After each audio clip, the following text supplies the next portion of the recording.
Good evening. Tonight is Tuesday, March 22nd, 2022. And I'd like to welcome you to the second session of the 2022-2023 Peabody Public School budget meetings. This meeting is being recorded by PATV, as well as I think we're on Facebook Live, and our recording secretary, Leanna Harris, is also taking minutes of the meeting. With that, I'd like to turn the meeting over to Dr. Vidala. Thank you, Mr. Hockman.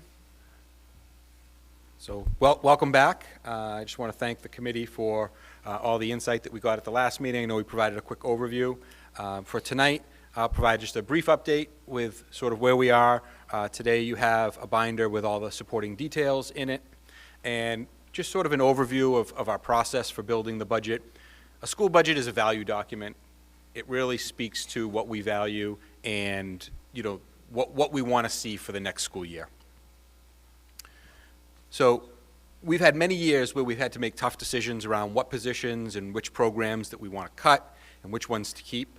And so thanks to the Student Opportunity Act and to the funding that we've received in ESSER, we're in a position to provide supports that our students and staff need in order to be successful, because we've been fiscally responsible for the last 2 years. As you recall, 2 years ago we had a Zoom budget where we cut a whole bunch of programs, and we've started to bring those back. But over the past 2 years, we've been very fiscally responsible, and we've made some good decisions in order to get to where we are. Thanks to everyone here and in our school community for advocating for the Student Opportunity Act. We've seen an increase in funding this year to help bring us back to where we were pre-pandemic. So the proposed FY23 budget addresses our student needs and our staff needs in a sustainable manner, which supports the holistic needs of our school community. And so we've done this in a way that we're not asking the committee to make those difficult decisions that you've made before. We're just seeking the support for the things that you've communicated, that you wanted in the district, and the things that the principals and directors have communicated. So this was a slide that we did last meeting, sort of the step-by-step guide.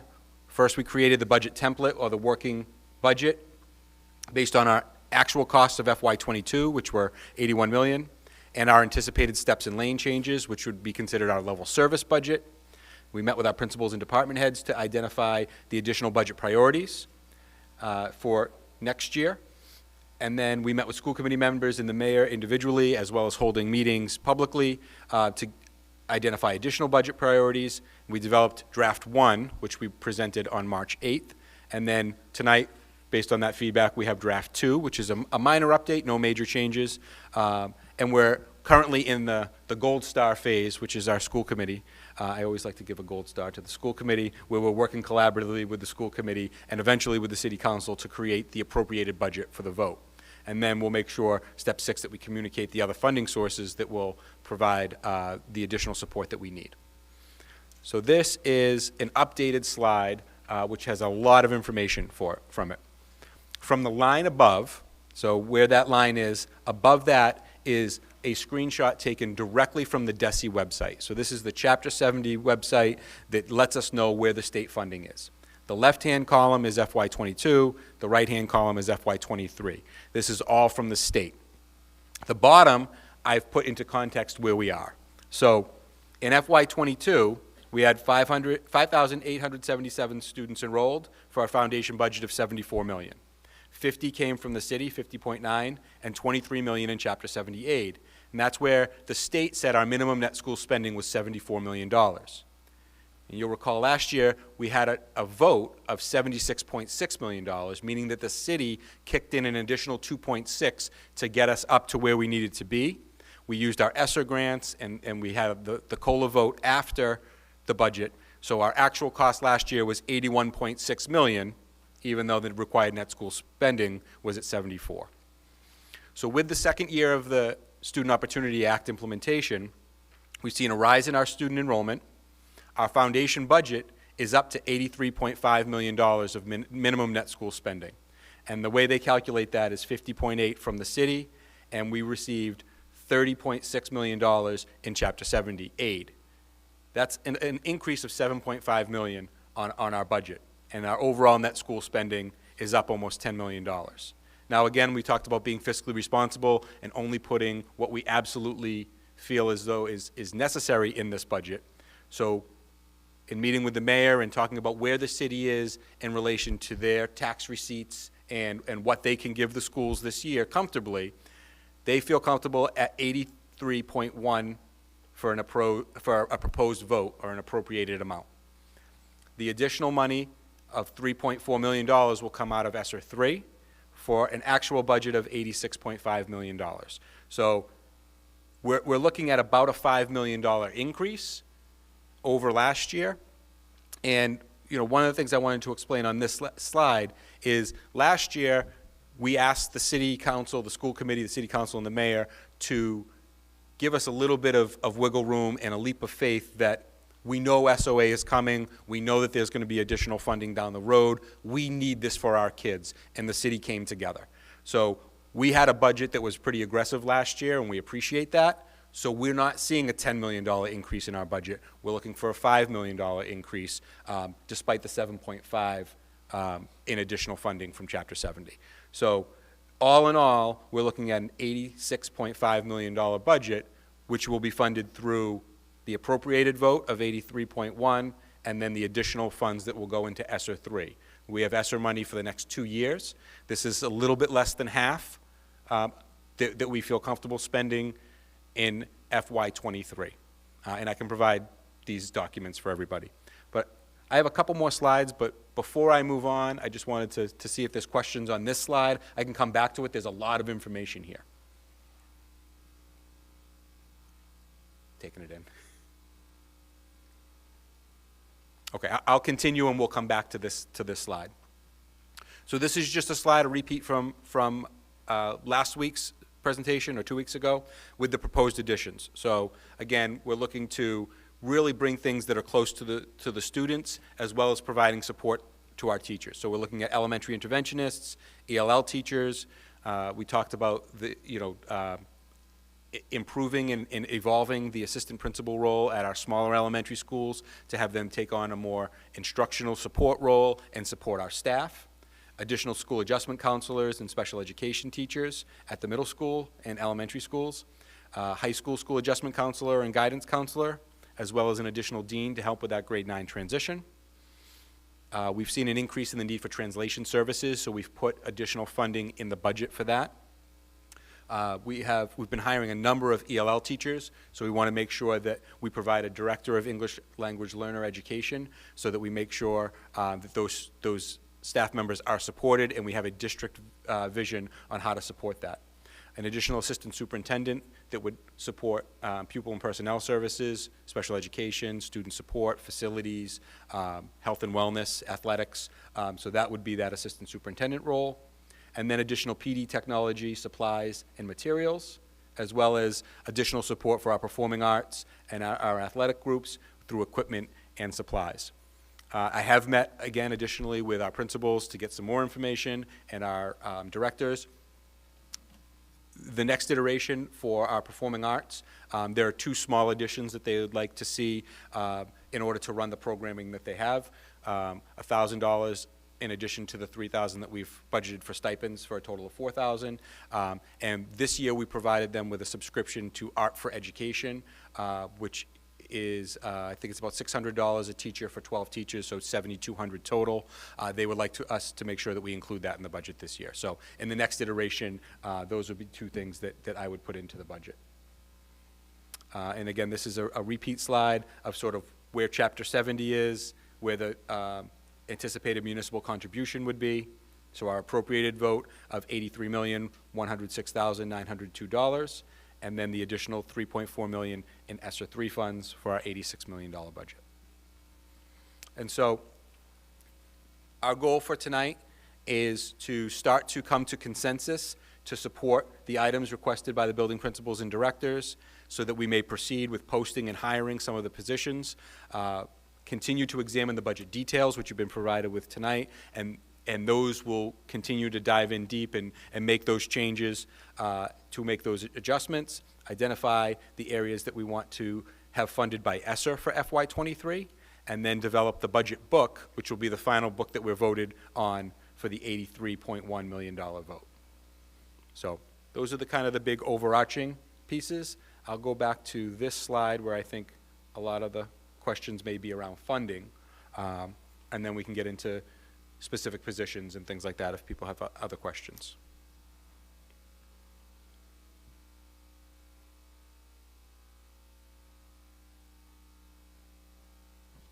Thank you for that overview, Dr. Vidala. Mr. Amico?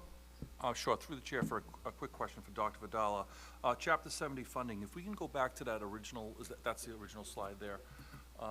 Okay, so you do have F23 out there. Okay. What do we anticipate, I know it's hard for you to think, but the following year on the Chapter 70, because we did go up, is it 7.5. 7.5? Yes. What are you looking at? So this is year 2 of the Student Opportunity Act, and they're phasing in multiple programs. One of the biggest things is the change in the support that they provide for low-income students. So that number went up, as well as, and the reason why we saw such a big jump is the number of students that are categorized as low-income in Peabody has increased by 500, plus the multiplier from DESE increased quite a bit, and we changed the decile that we were in, so we got an additional multiplier. So that's where the 7.5 came from. The majority of that came from our low income, and then some money came in to support our CTE program, our early childhood programming, and our overall increased enrollment. Next year will be year 3 of the implementation for SOA, and so I do anticipate us seeing another increase. I don't think it'll be quite 7.5, but I do think that we'll continue to see significant money over the next 3 to 5 years. Okay, thank you. Mr. Olympio? Thank you, through the chair. Thank you, Dr. Vidala, for presenting this. Is the ESSER grants and funds, is it in the detail? Is it part of, or is it, what I'm getting at is, does the detail represent the 83 million or the 86 million? So the detail in this represents the 86.5. This is everything Okay. that we want to spend, and then once we get consensus that that's, you know, what we want to spend, we'll back out the 3.5 million. This is sort of this process we used last year. Yeah. We'll back out the 3.5 million into ESSER, and we'll have the appropriated vote. But I wanted to show this is the budget that we would be presenting. You know, and in speaking to the mayor, if we looked at last year where it was 74 million and the 2.6, we'd be right around 86 million. So I would feel comfortable that that would be where we are. There's a number of costs for technology and PD that we're using that ESSER fund to build our capacity. So I feel comfortable that that 86.5 is sustainable moving forward, because there are some costs that will drop off after we finish with ESSER. Okay, and is there a way in the book to differentiate the 3 point, like what makes up that 3.4 million? Well, that is for us to decide. Okay. And what we did So last that's year. that's just the general. Correct. Okay. Right. And so what I wanted to make sure last year and this year as well is that we communicate to our staff and to the community as a whole is everyone is valuable and everyone is important. We put a number of people into the grant last year, and it wasn't that they would be cut. You know, and I don't want people to feel like if their job is in the grant that it's in danger of being cut. So that's why we present it as everything is in here. This is what we value. This is what we believe we need. And I do think this is sustainable long term. And so we'll back things out that make sense for ESSER, but it won't be things that would be cut if not for the budget. The first year, we saved some jobs through ESSER. That's not how we're presenting it moving forward because of the Student Opportunity Act and the increase in funding that we're going to see. Okay, yeah, because I think part of our concern last, 2 years is the salary position being with grants, and that's always it seems like the bill always comes due after a few years, so, okay. Right, and we're very cautious of that, Yeah. and that's why, I could have easily come up with a $100 million budget. Yeah. And a $90 million budget. But this is what we believe is fiscally responsible, meeting with Mike Gingras and Mayor Betancourt, of what can we sustain And this is what we believe we can sustain and what we think we can have long-term, was we're not looking, to have massive layoffs in the future. All right, thank you, appreciate it. That's all for now. I'll yield. Ms. Carpenter? Thank you, through the chair to Dr. Vidala. Thank you for the budget book. This is generally something that, we'll kind of look over line by line and then come back with lots of questions. But just to get started, as I'm kind of flipping through it, something that was talked about was assistant principals. And I'm going right from the top line, flipping through each school, looking at the first line is principals. Did you add assistant principals to every school? Like I said, I haven't read through the book yet. So you'll see the principal line is level from last year. So we have the 4 large elementary schools have 2, because they have a full-time and they have a principal and a full-time assistant principal. With the 4 small elementary schools, you'll see 1, which is what they currently had this year. That's the principal. And then you'll see an increase in the number of general ed teachers. So, for example, the Burke went from 10 to 11. And so the assistant principal position at the 4 small elementary schools has always been included in the general ed line. And so we're looking to level fund that, but add a teacher to the classroom and have them outside of the classroom, but they're still in the general education teacher line, if that makes sense. So it's similar, same salary and same unit, just an additional teaching position to fill their teaching part of the job, and then they'll be included in that number. So if you go to page, say, 6A,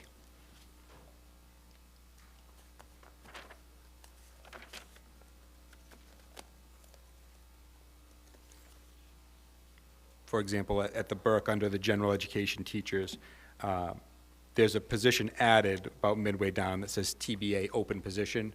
That would be a position, and then above that is the instructional coach assistant principal. Okay, so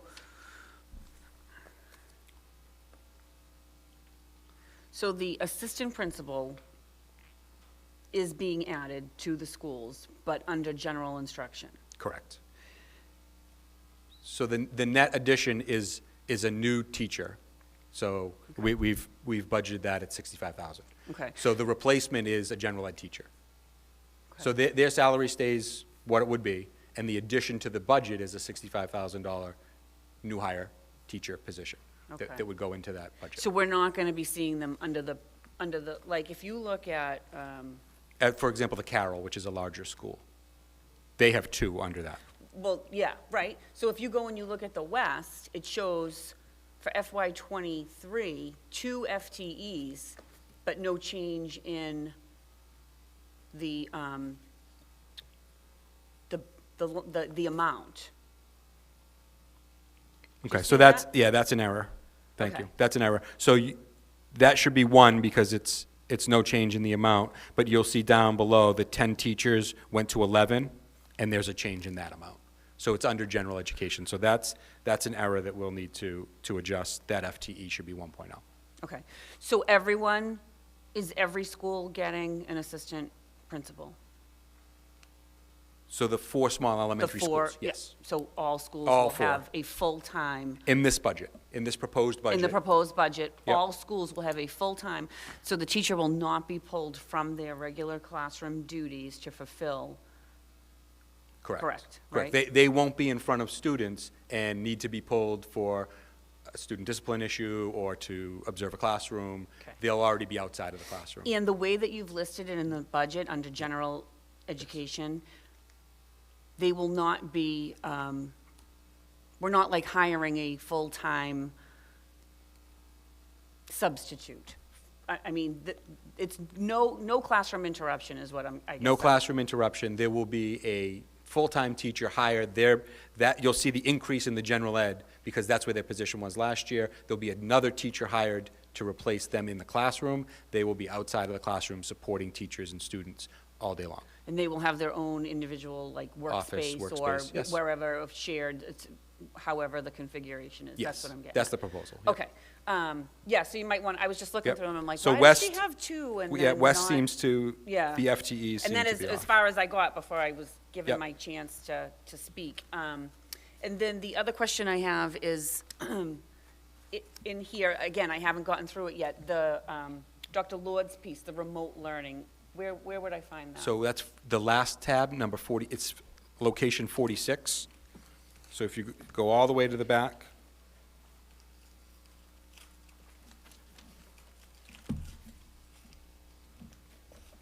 So with that, we're looking at, so these positions were all in ESSER. They're in this. They can be funded by ESSER next year. So this could be a grouping in the budget that we would be able to take out and fund through ESSER. We have the 1 administrator and the 5 teachers, as well as $35,000 for the Edgenuity platform district-wide and $5,000 for supplies, for a total of $40,000 in the ordinary budget. The Ingenuity platform, we would have anyway. We had have that that under, anyway. we had that under PLA. So you just pulled it out of PLA and Pulled put it out of in- PLA, moved it here.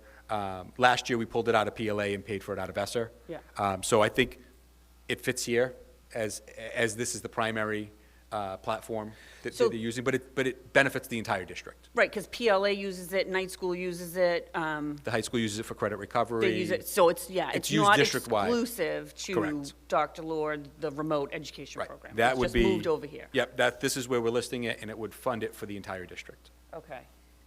I'm going to yield and just take a few minutes and Sure. look this over. Thank you. Thank you. Thank you, Mrs. Carpenter. I apologize for being a little bit late. I was at another meeting, but very happy to be here to engage in these discussions. So I just want to open up and see Mr. Hockman. Thank you, Mr. Mayor.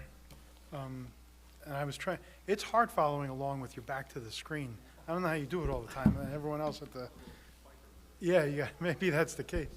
But in any event, so Doc, I was trying to follow along with some of the stuff in the beginning of the meeting, and I wasn't quite able to, but Ms. Carpenter at least raises a preliminary point for me in regard to assistant principals at all of the elementary schools.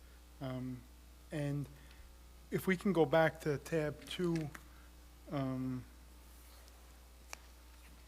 which is the Burke School, and the Burke is just the example because it's first alphabetically in the district. So I see, I'm just trying to understand your explanation to Ms. Carpenter's questions regarding the assistant principal. I understand that in this proposed budget, each elementary school will have a full-time principal and a full-time assistant principal, right? So I haven't called it full-time assistant principal for contractual reasons. So I'm not proposing that we change the job, where they are within the collective bargaining agreement. So currently, they're under general education, and they have assistant principal duties. So we've had people over the past several years that have been classroom teachers. They teach 4th grade, and they're an assistant principal. We've had special ed or ELL teachers who may do a different type of role, and they're an assistant principal. And we found that the impact on students when they get pulled away from those duties is different. Sometimes they're with a small group of students who need that service when they're pulled out, and sometimes they're in front of a big classroom. So what we're proposing is the other side of that position, in addition to an assistant principal, the general ed side would be instructional coach.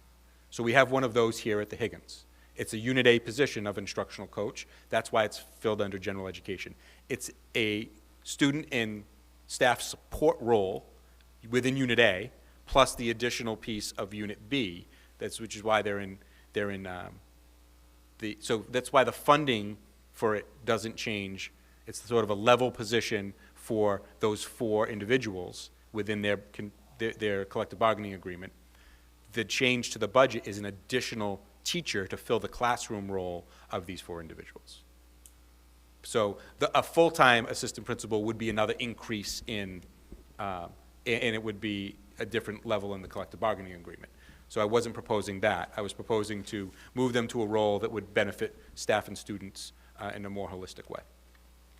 Okay, thank you. I do understand that, and thank you for explaining it that way. The net result of the proposed change would be an additional staff member in a teaching role at each of the elementary schools. Correct, a new hire. And so it could be at the bottom of the pay scale, it could be someone with a little bit of experience, could be someone who transferred in.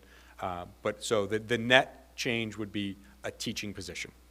Okay. And we would be looking to level fund their current positions across the board. And is that true for the 4 elementary schools that did not have a full-time assistant principal in 21, 22, or all 8 elementary schools? So this is just a change at the 4 that had teaching assistant principals, and we're looking to stay the same in the other 4. And the 4 that had assistant principals in our current budget, not the one we're looking at, but in our current budget, where they were They're considered full-time. full-time assistant principals. Correct. Are they going to absorb some of these teaching coaching? Instructional coaching position. Responsibilities that you're envisioning? We would like to start to see the position of assistant principal evolve to where they're supporting teachers and supporting students as well, in terms of supporting student, behaviors and things like that, the discipline and the support that they provide currently, where they wouldn't be pulled out of a classroom, as well as the instructional support that they can provide to grade level teachers, co-teaching, co-planning, being in other people's classrooms and acting more of a support role. Okay. Thank you. If I can continue, Mr. Mayor, if we can just flip to tab 10. And you all at the front of the room worked very hard on preparation of these books, and we all on the side of the room appreciate that. And we on this side of the room are going to go through these books, as carefully as we can over the next few weeks, and we'll work on developing this budget. But I know I'll speak for myself, I haven't as of yet delved into this nearly as deeply as I will. I did have a little bit of an opportunity tonight to get into some stuff, and that's why I'm not really going through each tab, but just some stuff that kind of jumped out at me. And tab 10 had a few items that jumped out at me. So if we can, the first line is the principal's office, line 10,001, and I see an additional FTE with obviously a change in the line, the budget line, a fairly substantial change in the budget line. If you can just tell me or tell us what this is about. Sure. So the net difference in salary is not the one position. So the net difference in salary is a combination of the 5 current people who are there, their salaries for next year, one of which who may have gotten a degree, a new hire that may have been after we approved the budget last year within those 5 positions. And then there is a proposed additional dean for grade 9 next year to support the transition. And so if we look at that particular line, the new position is budgeted at 115.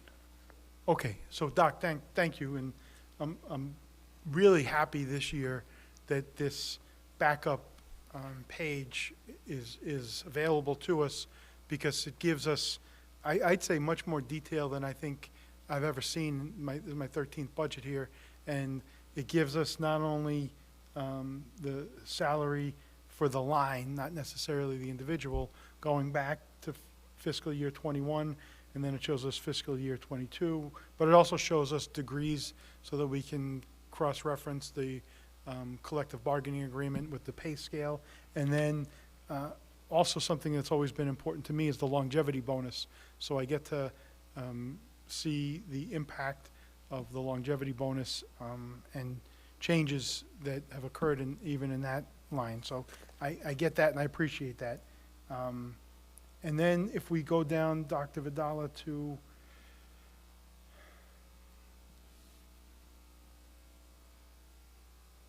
line 10,023. And for Is this the paraprofessional line? Right. Yes, and so before- one of the challenges with this, Yeah. with this budget as a whole Right. is what is being compared is the entire budget compared to what was voted last year. And for example, we took large buckets of support, for lack of a better word, out of budgets and into ESSER. For example, all of the paraprofessionals at the high school, all of the paraprofessionals at the Higgins. They're all back in the budget because we need them and they're there. You'll also notice that all of the elementary reading teachers were paid for out of ESSER this year are back in the budget for paid out of ESSER in '22, back in the budget for '23. So it's the way that we were saying that everyone is important and everyone is being funded, so that's why they're here. One of the biggest challenges that I found as we were putting this together was the number of FTEs looked like they're increasing tremendously in some areas. Yeah, Doc, and that's my point to this, because we're going to now look at line 10,027, where we have 100% change, just like we had in line 10,023, but the rationale for it is different. And I knew that the Correct. paraprofessionals were paid through a grant last time, and you're just, or Joe or Mr. Scanlon, excuse me, are just identifying it probably in a manner that's sanctioned by Mr. Olympio in the budget, showing that it's a salary line coming out, not out of a grant, but out of Chapter 70 money or other funds, whereas line 1027, which shows the identical percentage increase, is actually, that increase is due to an increase in one FTE. Right, and that's a proposed increase from one FTE as a school adjustment counselor to 2, which would be proposed. So when we get phone calls and emails and, stopped at the grocery store to someone who actually looked at the budget, and they start talking about why are we adding 10 paraprofessionals at the high school, we're not.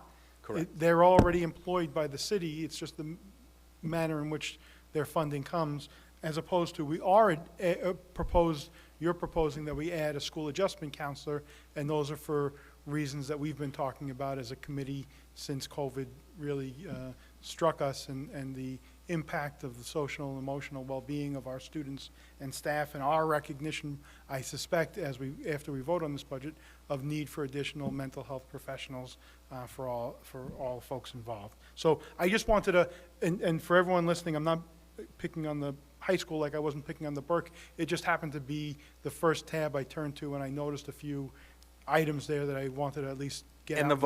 the volume of the high school, because it's our Yeah. largest school, Yeah. it makes sense that you'll see a bigger impact in that area. You'll see some of the similar items in Higgins, which is also a large school.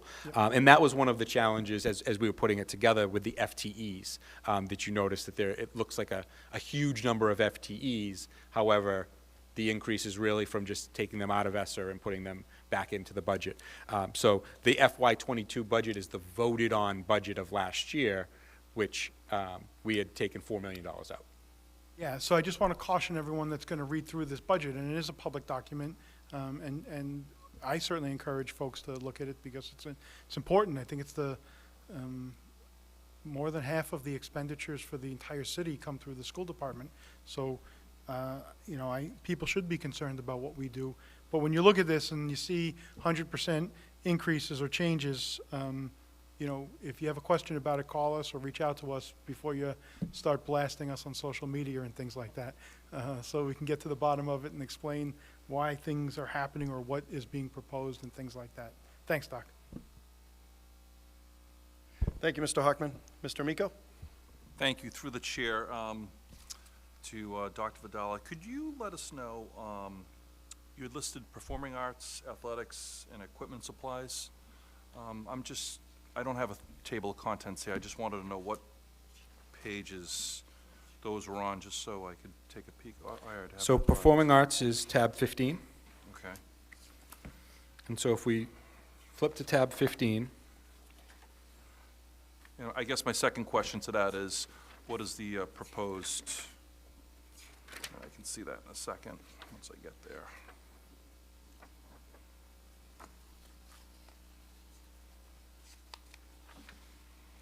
so one of the big things in performing arts was some work that Mr. Simmons had identified in the auditorium. Okay. So you'll notice that the performing arts stage equipment went from $800 to $15,000, and that is through a price quote that he has, and he is looking at, doing some electrical work, some lighting, some sound, and things like that. So that 14,200 increase is there. And then there are just a couple little things that he needed to increase because of inflation and contracts and things like that. So a $300 increase here, $250 there, to identify, just some small areas of need, as well as the band uniforms that we purchased out of this year's budget. So we're looking for, through the chair, we're looking for about 15,000 there? About 15,000 there. In addition, in the next iteration of the budget, we are looking to provide another 8,000, 1,000 in stipends and 7,200 in a subscription that the teachers have used this year that we wanted to include in the budget. So the next iteration will be another 8,200. So a total increase for performing arts of about 23,000. 23,000. Okay, if we could, with athletics as well, through the chair? Yep, and athletics. Tab 16. Is that 16? Yep, so athletics is tab 16. And so some of this money was funded out of their revolving account this year. We wanted to make sure that we included. There are some increases in the amount that they pay for officials, and we wanted to make sure that we increased that. So you'll see in the first line for contractual services, an increase of $51,000. Okay. There was an increase in dues and fees, about $350. And then there was an increase in the cost for the athletic trainer. There was a big increase there. And in addition, in the transportation line, we've increased athletics transportation, which is a different line. Transportation, I think, is 20. So if you flip to 20, there's two lines for transportation. One is the OT for the drivers, and then one is the contractual transportation, which allows us to use an outside vendor. Mm-hmm. And we increased that line as well by $16,500. So that line is 20015. And what, so we have 51,000 on contractual services, through the chair, sorry, 9,000 for additional athletic trainer amount, and 16,000 in additional transportation? Yep, 16.5. Yep. And did we have a line on equipment supplies? Was that under athletics, or was that under performing arts, through the chair? The equipment was under performing arts. And- So the equipment that we have budgeted this year is sort of on a rotating basis, and then any additional things can come out of the revolving account, because that's where the athletic fees go. Okay. So that's an additional piece that's outside of the budget. Do we have an amount or a ballpark amount? I can speak with the athletic director. Great, thank you. And the reason why I, through the chair, the reason why I brought up performing arts and athletics is, we had groups of people here. To me, that's a no-brainer to, I guess the only, for me, I'm speaking for myself, the only other thing is whether or not we wanted to add to that. But I do think performing arts should get their fair share, athletics should get their fair share. Again, those are the students, those are the kids that, lost out on 2 years of whether it be band or chorale or any one of those athletic programs. So we heard their spirited pleas here in public, and I guess I'd like to make a motion, but I'd like to hear from others to see if we wanted to add to that, to see if there's something else we could add to it, or if those are the amounts that we want to go by. Through the chair. Thank you, Mr. Miko.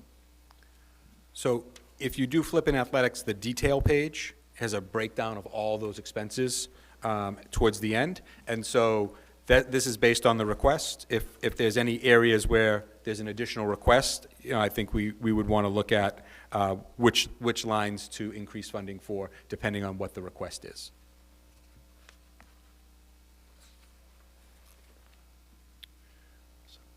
Mrs. Carpenter? This is not on that subject, so if, I'll yield and come back on a different subject. Thank you, Mrs. Carpenter. Mr. Hockman, on that topic that Mr. Miko has raised? Thank you. If Mr. Miko would be kind enough to hold off on any motions for this area tonight. I do plan on having a meeting with booster presidents and hopefully the athletic director in the coming weeks, and I don't want to close the door, not that we would really, but, you know, I don't want to look as if we're closing the door on something where we might be getting some additional information. Sounds good, thank you. Thank you, Mr. Hockman. Thank you, Mr. Miko. Mrs. Carpenter? Thank you. So my question is about, and I might have to rely on some of my committee members to help me remember, but for the elementary schools, we used to have, we would fund for, I believe, 3 extracurricular or after-school activities. It was 3 academic and 3 non-academic. We also funded 2 events, I believe it was 2 events for the PTO that they didn't have to pay custodial fees. And I believe we also funded 2 field trip buses. I think those were the numbers, at least for the elementary schools. Now, a lot of things have happened since then, and I'm not sure if those figures are all back in. So I do see line items for after-school stipends. I see line items for extracurricular. So I guess my question would be, you know, especially given the fact that our PTOs have not been able to really fundraise and to make sure those events are going to happen, that we still have all of those things properly in the budget. I'm afraid they might have kind of slowly went away because we weren't using them. So we have included those. The 3,900 is for, it's the 650, 3 and 3, so 6 total. Okay. So that line is, so for example, at the West, it's 8017 extracurricular, so that's the 3,900. Yep. I believe the custodial fees come out of the, Mr. Scanlon, what is the name of the account that we have for facilities? The facilities rental fee? That's where we pay the custodians out of. So when someone rents it, when someone rents the facility, Yeah. the money goes in there, and it's a little bit of an increase on it, so that number builds up a little bit over time, and that's where we are able to fund the additional custodial fees for the PTO. Okay. So that's in there, and then the buses, I believe, are under contractual services Okay. for transportation, which we did increase that number quite a bit this time around. So regular transportation, contractual, and then there's an overtime for the transportation drivers. So there's 2 lines in that area. So they're all still able to take advantage of those? Because I'm Yes. sure they're all going to be looking for that. Yes, and we've encouraged them to do so this year as well. Okay. To make sure that they're providing, now that many of the restrictions have lifted, Right. that we're providing the opportunities for kids to go on field trips for the remainder of this year and make sure that we have it budgeted for next year as well. Okay. And how does that look for the middle and the high school? Do you know what they get? I don't know. I don't remember. It was so long ago when we really heavily talked about the elementaries. I don't recall what the middle school and the high school gets. I don't know. Point of information from Mrs. Dunn, right? Mrs. Dunn? Thank you. Yes, point of information. At the middle school, it was 3 events per year where the the custodians. facilities fee was waived for PTO activities. Do you remember, through the chair, did they get any buses? I don't think they did. Because they would have, that would be a lot of buses. It could be, yeah, depending on the field trips. Exactly. That, I really don't know. I think we could probably ask either the principal or even some of the teachers. Yeah, I don't remember the history of that, of how we approached that. Yeah. Could you come back at the next budget meeting and maybe Yeah, I talk to can talk to Mr. the Busey? principals. Yeah, I can And talk see to the what we had done in the principals and see. past? Did we provide them with, because, you know, we do it for the elementary. I know it's a much bigger class size for, Sure. Same amount of kids same amount of kids, per but. grade. Yeah. You know, so I Yeah. mean, if you think about it, if we do it for a grade level in each of the 8 elementary schools, you know, it's the same as doing it for a grade level total at the Higgins. We could probably make that And happen. we have the funds for everybody to still continue this for the rest of this year? Yes, we do.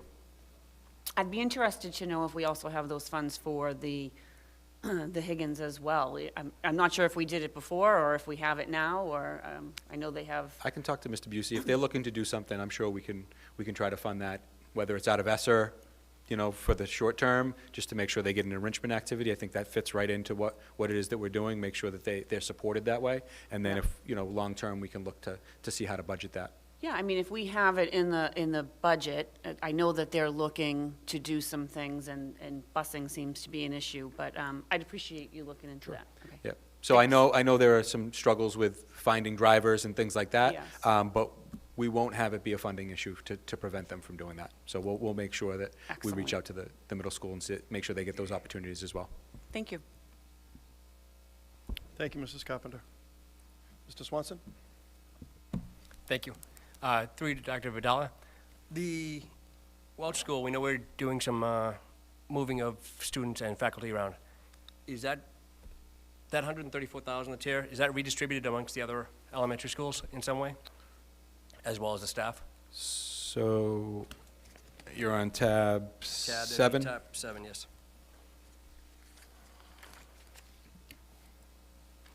Yeah, so you see a reduction Yes. here of 133. There will be 2 additional positions at the South School. So if you flip, I believe South is 5. South is 6. So in addition to some of the other supports that will be there, you'll see some of those reflected in their FTEs for general education goes from 15 to 17. Thank you. So some of the elementary schools, it's not so much a new hire to the district, it's just redistribution. Correct. All right, thank you. Thank you, Mr. Swanson. Mr. Olympio? Thank you, through the chair. Dr. Vidala, in relation to the high school, AP classes, is there a way that we can find, it's come to my attention, over the last year or so, that we have a number of students that take these AP classes, but then there's a kind of a steep drop-off on the ability for some of these students to take the AP exams. Is there any funding opportunities? Because clearly there's an economic issue for some of these AP students that they can't afford the AP exams. So is there? I believe we got a grant through Mass Insight. Is that something? I know Dr. Chase and Dr. Lord have both worked on this. Yes, so I do believe we pay for those. So Okay. we pay for the AP exams through Mass Insight grant and through some of the Title IV funding that we So have. if there is some economic hardships, then Then there's we would opportunity. pay, yes, yeah, Okay. we pay for the AP exams. Okay, great, thank you. And I appreciate the level of detail. I'm going to have fun for the next week or two, so, thank you. You have nothing going on right now, Mr. No. Olympio. Okay, thank you, Mr. Olympio. Mr. Amico? Oh. Mrs. Dunn? Thank you, Mr. Chairman.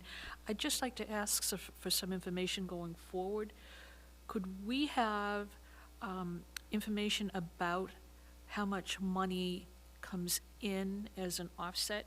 For example, with our bus fees, the athletic fees, any of the other fees that we take in, so that we can look at that to see how that impacts on the budget as well. Bus fees for people are difficult to pay in some cases. I'd like to see how much that brings in and what the effect is on our budget. And also, as Mr. Olympio was just asking about the AP exam fee, are students notified, or families, I should say families, because the kids may not bring that information home, but are they told about that ability to offset the cost of an AP exam? It's too late right now. They had to make the AP exam applications and file those, and I got some calls from people whose students will continue with the AP course, and they will get their grade at high school, but they will not take the AP exam. And one of the biggest benefits of taking an AP course can be assisting with college finances. And they had no idea about that program. So we need to look into that. I'd like to know how many people did apply and how many of those were given out. Thank you. Thank you, Mrs. Dunn. Mr. Amico, then Mr. Hockman. Geez, you're a real gentleman today. Just, you're yielding quite a bit. I Mr. think Hockman? it's Mr. Swanson's influence on Mr. Amico. It's nice to see. It's taken a number of years. No, just by way, we're getting close to wrapping this meeting up, so by way of just some information, if I can see it, and I don't want to put too many people to too much trouble, but and last year we really blew through the budget, right? It was COVID. We were all a little anxious and not meeting so frequently, and we had ESSER money, so everything just kind of went through very quickly. But I think we had we had several fundamental changes in the budget last year, and that's not surprising. It was Dr. Vidala's first year with us, and that happens as we get new leadership. But one of the fundamental changes I think that existed in the budget we're living in is with our staff and stipends. I think there were a lot more stipends paid for staff doing work in addition to their CBA work. And I think that practice now is that rather than a stipend, there's just a shift in the description of the job that absorbs that additional work, and the money the pay is the same for the employee, but it's a salary as opposed to a salary plus a stipend. Am I getting that right, or I'm getting some eyes? I'm not following. Are you talking about like the principals and things like that? Are you talking No. about Unit A members? So let's just, and it hit me when we looked at athletics. So let's just, so tab 16, the athletic clerical position, fiscal year 21 had a salary, fiscal year 22, that salary had more than a contractual cost of living increase, and it was the same person in the position for the same FTEs, and I believe the person in that position performed work beyond their job description, if you will, and it was historically, and I think we did this for as long as I can remember, we would provide a little stipend for that additional work to be done. And now, with the increase what I'm getting at is there is stipend in addition to the increase in the salary line is really what I'm getting at. And I don't think that there is. I think they're equivalent. So I think it's additional funding that is allocated to that salary line that is paid for on an as-needed basis through hourly work beyond the contract. Okay. And I think that's my understanding too, Doc, and I'm not trying to unearth something here. I'm just trying to understand what's being reflected here. And my question then becomes can a lot of those stipends, if you will, and that's what we called them, I don't know if that's came from various grants. They didn't necessarily come from Chapter 70 money, where now we're looking at a budget that's shown to us, which I assume is Chapter 7, non-grant money, let's call it, right? And is there a way of identifying what the grant money is being used for, if not for those stipends? Does that make sense? Yes. Okay. And I don't know that there is a way to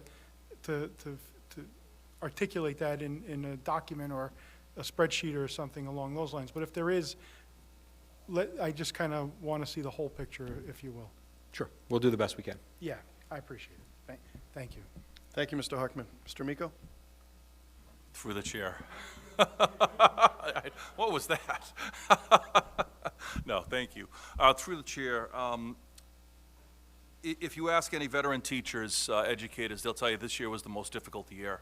I've been doing this for 21 years. This is hands down the most difficult year of my teaching career, and I think I've seen that in my own district, teachers that I've spoken to in Peabody and across the state. And also, I also think the pool of education candidates has shrunk. People aren't getting into education like they used to. That's my personal opinion. I'll leave it at that. And with that said, I do think there are some positions here that need immediate attention. And one of the reasons why I think so is because the pool has shrunk. And if we get these positions out there, I think we can get the most valuable, best candidates that we can into our district. I said this at the last meeting, our guidance position and our school adjustment counselors, we can't hire enough of those. Every district that has any kind of monies coming in this year, which is most districts, will be hiring school adjustment counselors and guidance counselors. There's no doubt. The pandemic, that we went through is one, and one that sadly may come up is the next, which is mental health. And we've all seen this, and I just think that those positions are so valuable, and we need to get the best of the best to help our kids. But I'll start off with two positions. One position that I spoke of when I first started in 2016, or was it I think it was 2015 or 2016, was the assistant superintendent. We're the largest school district with one assistant superintendent in central office. If we are going to do the things that we want to do and get better at what we're doing, and get back to the new normal, we do need another assistant superintendent in our office. So I'd like to make a motion to approve an assistant superintendent for the upcoming budget season. Heard a motion made by Mr. Amico. Do I have a second?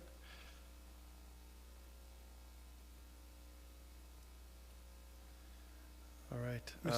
I'll second it for discussion purposes. Okay, thank you. And if I may, Motion seconded by Mr. Hockman. I'll go to you first, then over here. yeah, thank you. Mr. Miko, I know that you have been advocating for this position since I know you, which is well before you started serving here in the school committee, and you're passionate about the desire to add a assistant superintendent. And I'm frankly just not in a position tonight to be able to support that. That's not to say that going through this budget process, I might not develop an appetite for supporting this, and that may happen, but I think that there are other things that I'd like to see and talk about before I'm able to commit to a yes vote on your motion. So it's not that I think it's necessarily a bad or a wrong idea. I understand, the origins of your thoughts, and I respect your tenure as a educator and your expertise in this area. So it's certainly no slight on you, but I prefer not to vote on it tonight if possible. Thank you, Mr. Hockman. Mr. Olympio? Yeah, through the chair to Mr. Hockman's point, I need a few more hours to go through this before I commit to any positions like that. So it's not a yes or a no. I need a lot more time going through all this. So thank you. Sure, Dr. Vidala? Thank you, and thank you to the committee. I appreciate your feedback on this, and thank you to Mr. Amico. This position is extremely important to the district. And in terms of funding, we've proposed a very lean budget compared to what the state has said we should be increasing by. So adding this position, to me, it should not be a funding issue. The amount of support that an assistant superintendent at this level can give to our special education department, our student support, our guidance and mental health, our athletics, our facilities, and our food services, all areas that need it, it is crucial. And the longer we wait for a position like this, it has devastating effects on our ability to hire down the road. We'll be able to hire this position, and I'm a big fan of hiring internal candidates. If we hire someone internally, this position will be posted for 2 weeks. We'll go through the interview process. We'll hire someone internally. It'll likely be, if it's an internal candidate, someone who's an administrator. That position will then need to be filled. 2 weeks of posting later, maybe a Unit A person takes a Unit B position. That position then needs to be filled 2 weeks later. Now, the end result is going to be hiring a teacher at some point. It may be 3 or 4 hires down the road, but you'll be talking about hiring a teacher in June or July when the candidate pool is very thin. So I appreciate the need for having this discussion. It's something that we've brought up. Please do not let funding be the fundamental reason for not hiring this position, because the impact on the district is going to be a teacher from a pool that is much smaller in July or August. So I'll yield to the committee and to your will, but I do find this to be a very important position for the future of the district. Thank you. Mrs. Carpenter? Thank you. I pretty much, what my committee members have already said. I'm definitely not ready to make a vote on anything tonight. I appreciate your area of expertise, Mr. Amico and Dr. Vidala. I don't think I've ever voted on anything that significant, and pretty much what this to me is almost like budget session number 1, and haven't looked at the book. I understand your rationale.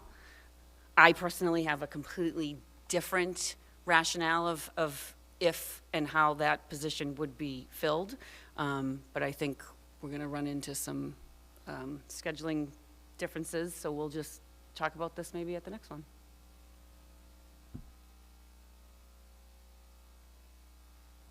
Thank you, Mrs. Carpenter. Mrs. Dunn? Thank you, Mr. Chairman.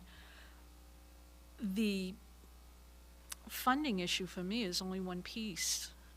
I'll be honest, I would like to see a job description of that position as well as some of the other new proposed administrative positions before I vote on implementing those, because I personally, and I am not going to speak for anyone else on this committee, but I need a better picture of where the district is going and how these positions will fit into what we have and improve what we're doing. I'd like to see an organizational chart with the proposed positions and what their duties will be and how it fits with what we have. So it's a bit different than funding. It comes up, unfortunately, at the same time.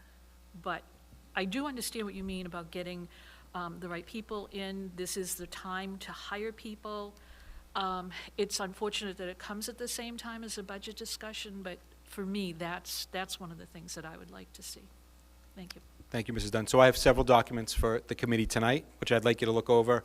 I am more than willing to meet with everybody individually, as I have for the past several weeks and several months. This should not be a surprise to anybody. We've been talking about it for months, and I'm happy to, again, meet.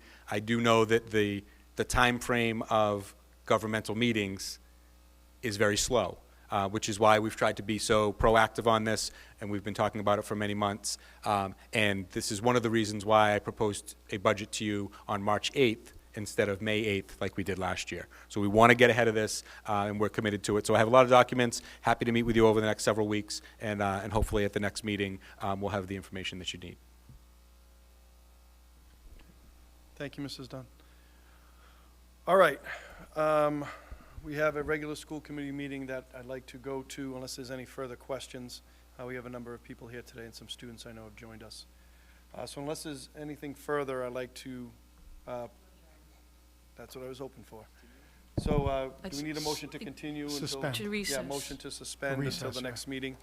Right now, I was just looking, we have our next regular school committee meeting is April 12th. Are we comfortable just having budget meeting prior to that regular meeting, or do we have another meeting that we want to set up? Anybody have any thoughts or ideas, Mr. Hockman? Yeah, no, I mean, I think that the superintendent raised some valid points in regard to some of the positions he's proposing, and I would be, I think it would be a disservice if we waited till April 12th to meet. I don't know what the result of those meetings will produce, but I think that we can certainly meet before that. Okay, do we, keeping to Tuesdays, do we want to look at March 29th or April 5th? We could maybe start a little earlier at 6 p.m. Oh, we have negotiations set up that evening? April 5th? Okay, let's go with the next budget meeting, being Tuesday, April 5th at 6 p.m. right here. And we'll take up this discussion. So there was a motion to suspend until April 5th, made by Mrs. Carpenter, seconded by Mr. Olympio. All in favor? All right. Before we break, Mr. Hockman? Yeah, just, and if we can commit to a few hours that night, as opposed to the 1 hour before a school committee meeting. And also, at that meeting, could we also look, we have to work backwards in terms of posting for various obligations, including a public meeting. And I don't want to get caught up on time at the city council either, so at that meeting, let's look at a schedule backwards.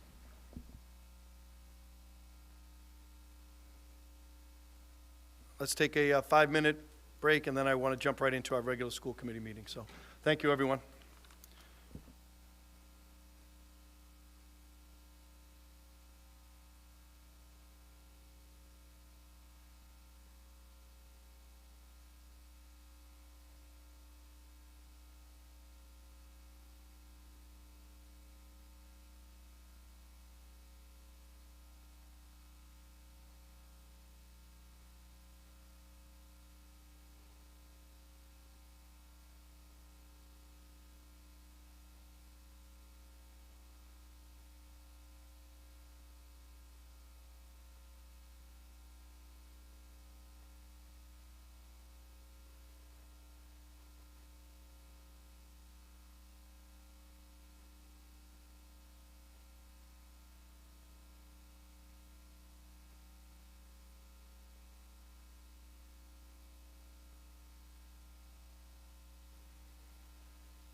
One, two, 1, 2.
One, two.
Okay, I'd like to call the regular school committee meeting to order.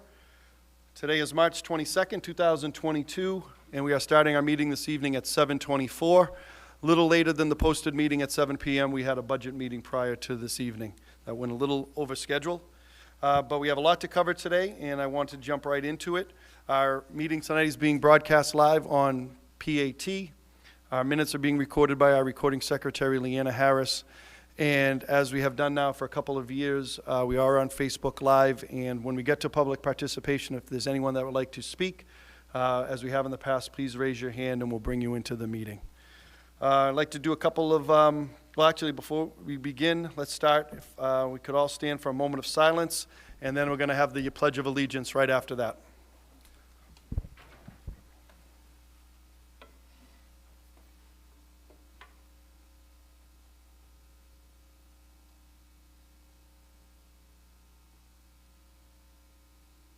Okay, thank you, and please join me in the Pledge of Allegiance. I pledge allegiance to the flag of the United States of America, to the republic for which it stands, one nation, under God, indivisible, with liberty and justice for all. Thank you. We do have a couple of minutes to be approved. I'd like to go to those first. We have our budget meeting minutes from March 8th, 2022. I'd like to open that up to the school committee. Motion received and approved. Thank you. You've heard the motion to approve the March 8th, 2022 budget meeting minutes made by Mrs. Dunn, seconded by Mr. Swanson. Any comments? Hearing none at this time, roll call vote, please. Mr. Olympio? Yes. Mrs. Carpenter? Yes. Mr. Amico? Yes. Mr. Hockman? Yes. Mr. Swanson? Yes. Mrs. Dunn? Yes. Okay, we also have a March 8th, 2022 regular school committee meeting minutes to be approved. Motion to accept and approve regular school committee meeting minutes of March 8th, 2022. Thank you. You've heard the motion by Mrs. Carpenter, seconded by Mr. Olympio. Roll call vote, please, for approval. Mr. Olympio? Yes. Mrs. Carpenter? Yes. Mr. Amico? Yes. Mr. Hockman? Yes. Mr. Swanson? Yes. Mrs. Dunn? Yes.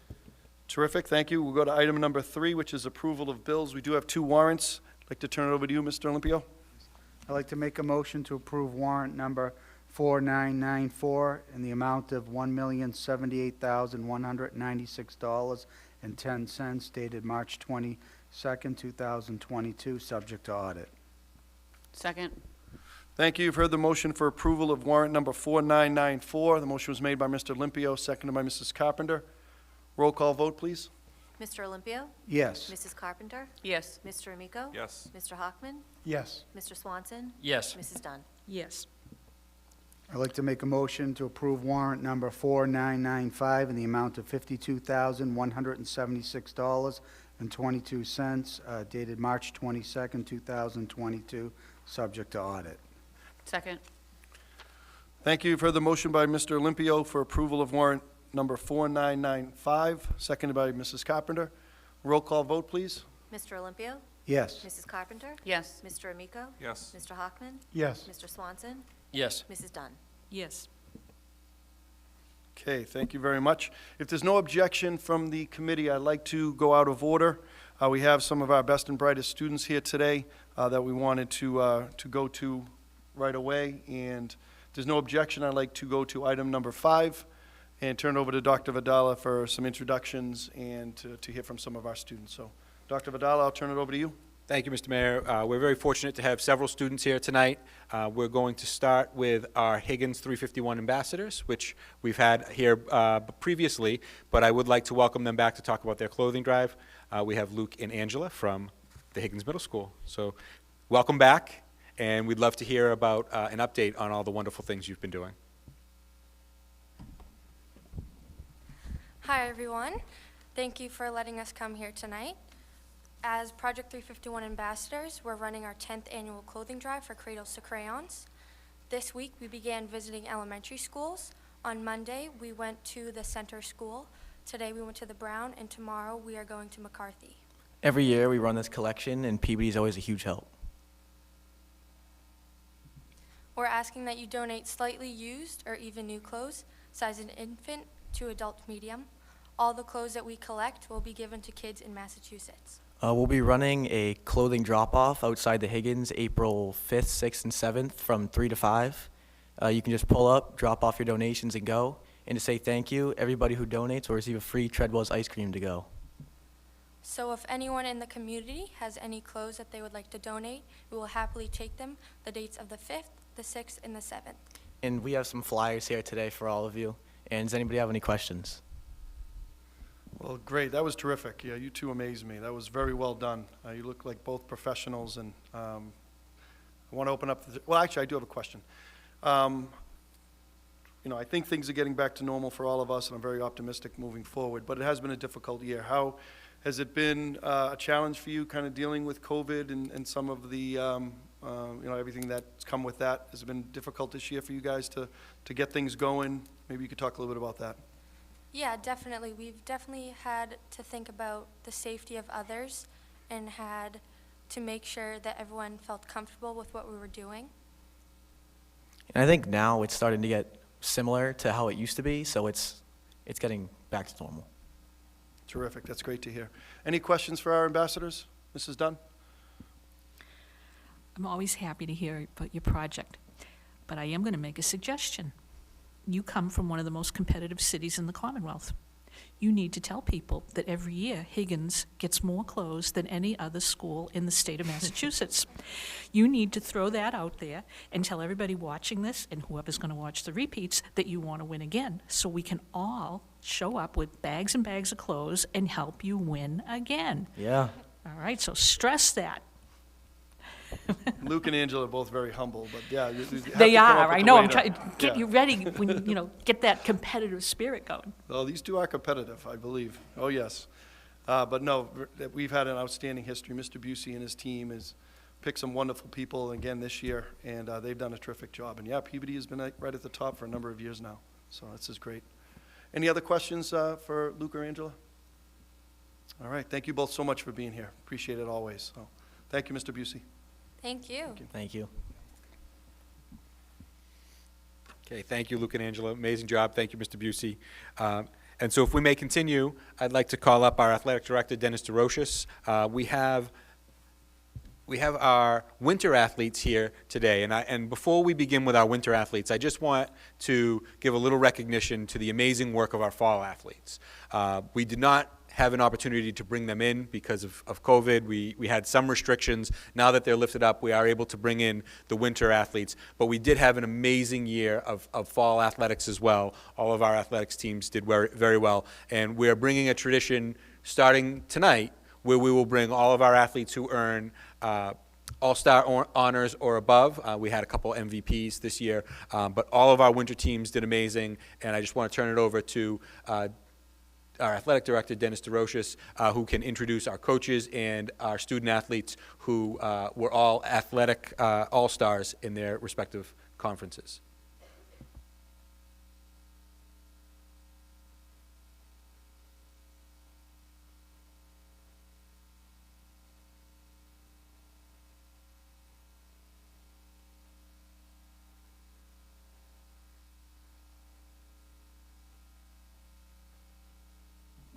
Oh, perfect. Can you hear me? All right, first, thank you very much for having us, for inviting us tonight. I'd like to also thank all our student athletes for coming tonight, because a lot of them participate in spring sports. So that's where I'm coming from, that's where a lot of them are coming from. So to get it into their schedule and to make this work, I want to thank them for all their effort and making that work for us to get here. So first, let me just say this. The year started off awesome in the fall season. We had 60 varsity wins in the fall season, 3 NEC League champions, 2 NEC Conference cross-country champions, 2 NEC Runners of the Year, cross-country all-state qualifiers, boys and girls, numerous all-stars and all-conference. Our chair team were regional and all-state qualifiers, and we had 2 coaches of the year. So for our winter athletes and coaches, the pressure was on. But I'll tell you, they didn't disappoint. 63 varsity wins for a 69% win percentage. So essentially, 70% of the time, they stepped onto that court or in the pool or on the ice, they were victorious. So an outstanding season. And with that, we had 4 NEC team league championships, 2 track individual state champs, in addition to many placing at the Division II state meet and all states, 2 athletes of the year, 3 coaches of the year. Our cheer team just finished up this past Sunday. They finished 4th in New England, and it's their highest placing ever. So again, outstanding season. And so with that, we'd like to recognize some of our student athletes responsible for our success, and not only for their outstanding performance on the fields, but also for their incredible performance in the classroom. So we have a group of kids here that take care of their number one responsibility, and that's their academics, and we couldn't be more proud of that. So the success that we're talking about tonight on the athletic fields is a true reflection of what they do in the classroom. So it's no surprise they were awarded what they were for their performance on the field. So before I call up the athletes to receive their certificates, I'd just like to, a quick thank yous to Jennifer Kent. She has been working in the athletic office with us this year, and she helped create all of these certificates and get word out to our student athletes. And a big thank you to Mr. Dennis Gruby. He's our athletic facilities manager. He flies under the radar. Well, really, you can't miss him, right? 6'8", right? So you can't miss him. But I'm telling you, what he does and what he's taught me over this last year in this role, he makes sure all these kids get what they need to succeed. And again, I can't be more appreciative of all his efforts. And of course, a big thank you to all the coaches involved. Because look, I was a coach, 28 varsity seasons. I know all the time they put in and they dedicate to our student athletes. And I know a lot of people see that, oh, they're practicing 2 to 4. It goes way beyond that. Coaches don't just work 2 to 4 because they have all that pre-work that goes in and all that post-work that goes in, not only for practices, but also game prep. So the hours they put in are numerous, and you know, I've done it. I know what they go through, and I am, again, more than appreciative of all the coaches' effort that they provide for me and especially for our student athletes. So with that, I'd like to introduce our League All-Stars, All-Conference for our winter season. So, all right. So we will start, if they might not be here, but I'd like to read their names. Do I have to? Can you hear me if I yell? All right. So for our wrestling team co-ops with Saugus High School, and we had 2 outstanding performers. First, we had our all-star, Timothy Collins. They might not be here tonight. All right, I'll just keep going. We'll get that to him. And not only all-conference, but also NEC and Cape Ann League all-conference all-stars, William Pinto. Is he here, guys? No? All right. We'll move to girls ice hockey. What an outstanding season our girls ice hockey had. First, we have Jenna DiNapoli. All right, here's Jenna. Great job, Jenna.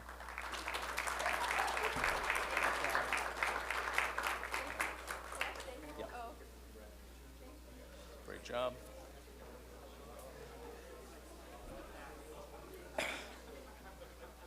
Okay, we have Sarah Powers.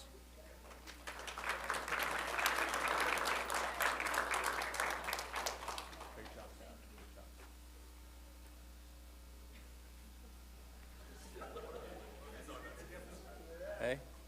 We have Audrey Buckley.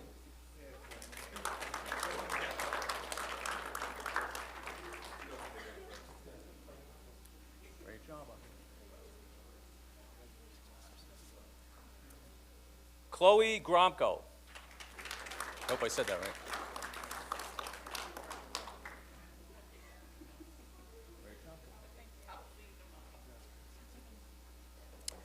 Hannah Gromko.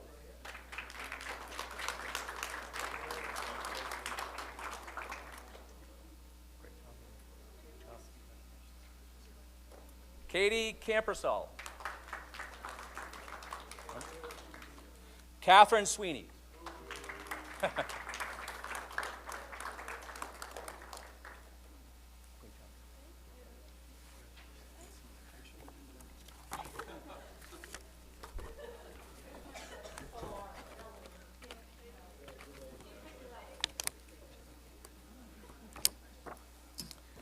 All right, from our swim and dive team, Brian Yarubi.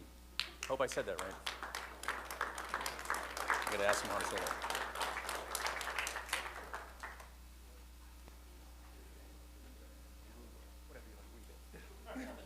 Well, because I got Kelly. Kelly Yarube. Oh, she's coming? There we go.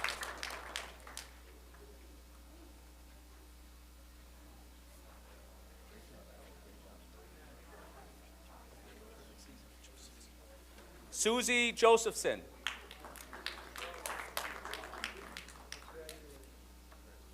And Theo Roan.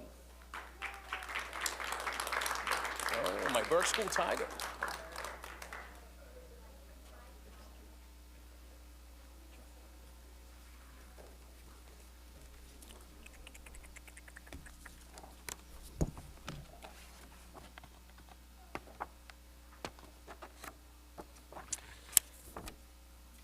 All right, for boys basketball, Luke Roan.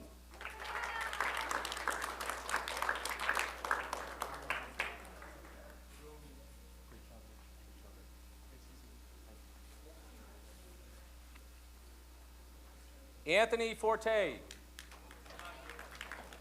No? You had a great year, huh?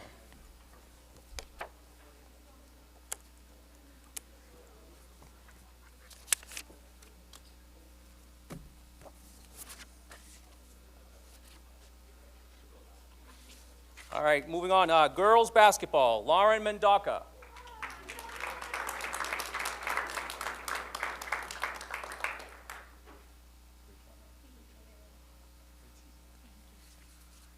Emma Bloom.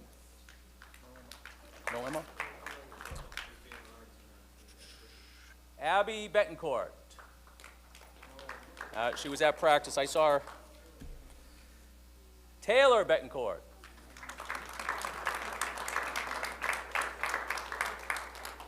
All conference. Nice job, Taylor.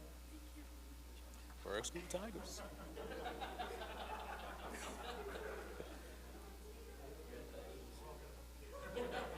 And Logan Lamazny.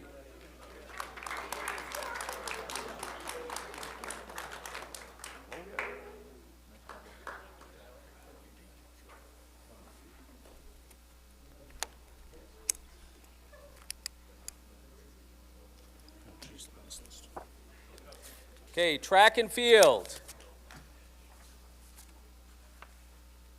Trinity Cabrera.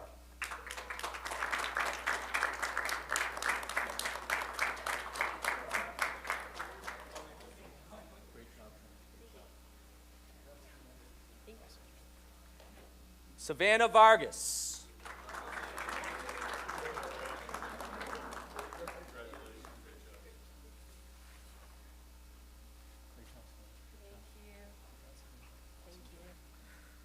Colin Ridley. Nope. Sean Conrad.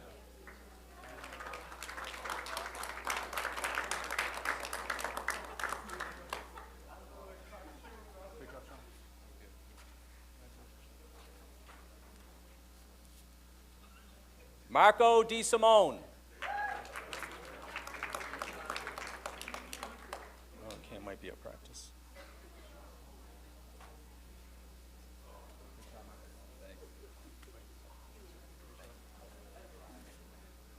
Cameron Collins. Is that practice? I saw him. Michael Perez.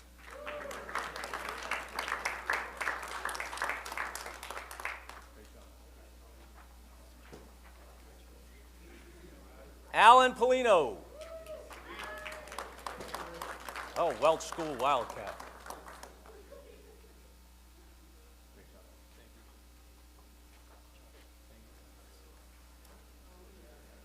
Brendan Smith.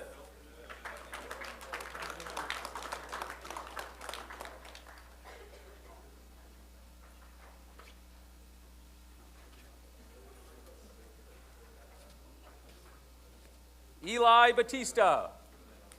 No?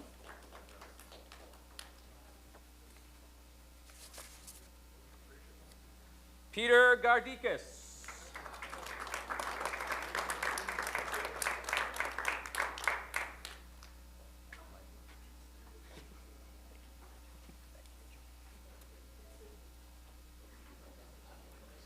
Logan Trachia.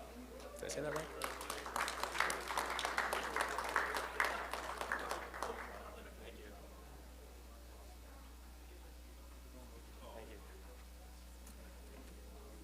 And last but not least, Sarah DeVasta.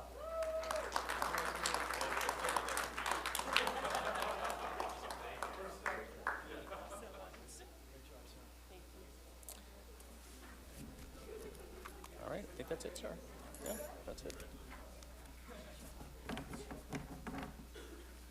All right, excellent, excellent. Thank you very much. Thank you very much, boys and girls. Congrats, congrats. Absolutely, no problem, sir. Thank you, guys. Thank you. Thank you. Thank you. Hi, how are you? You too. Awesome.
Okay, so if you'll indulge me for one more out-of-order presentation.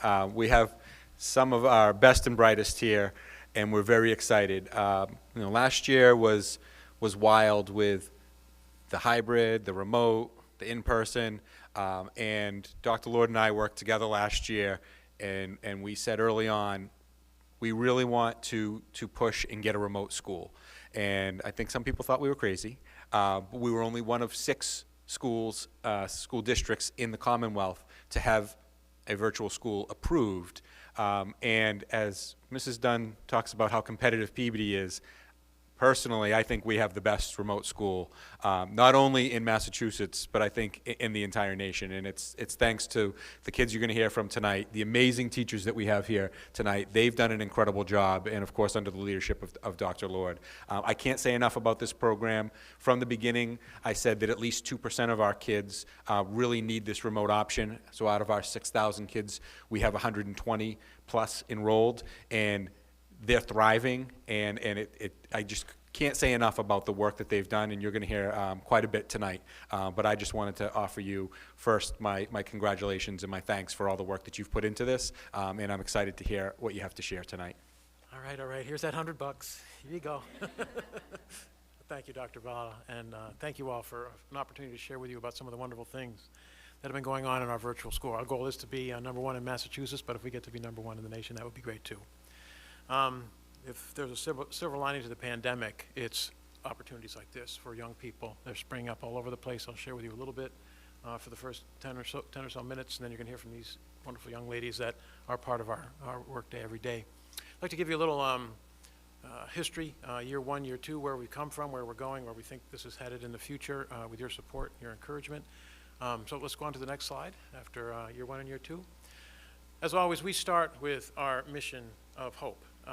The mission that you see in our district improvement plan, our school improvement plan, and all across the district has high expectations, optimism, personalized learning, and equity and access sprinkled throughout. These are the things that students experience on a day-to-day basis. This is how we develop our plans and how we move our district forward through that mission of hope. The vision of the graduate are the boots on the ground on how we make that happen.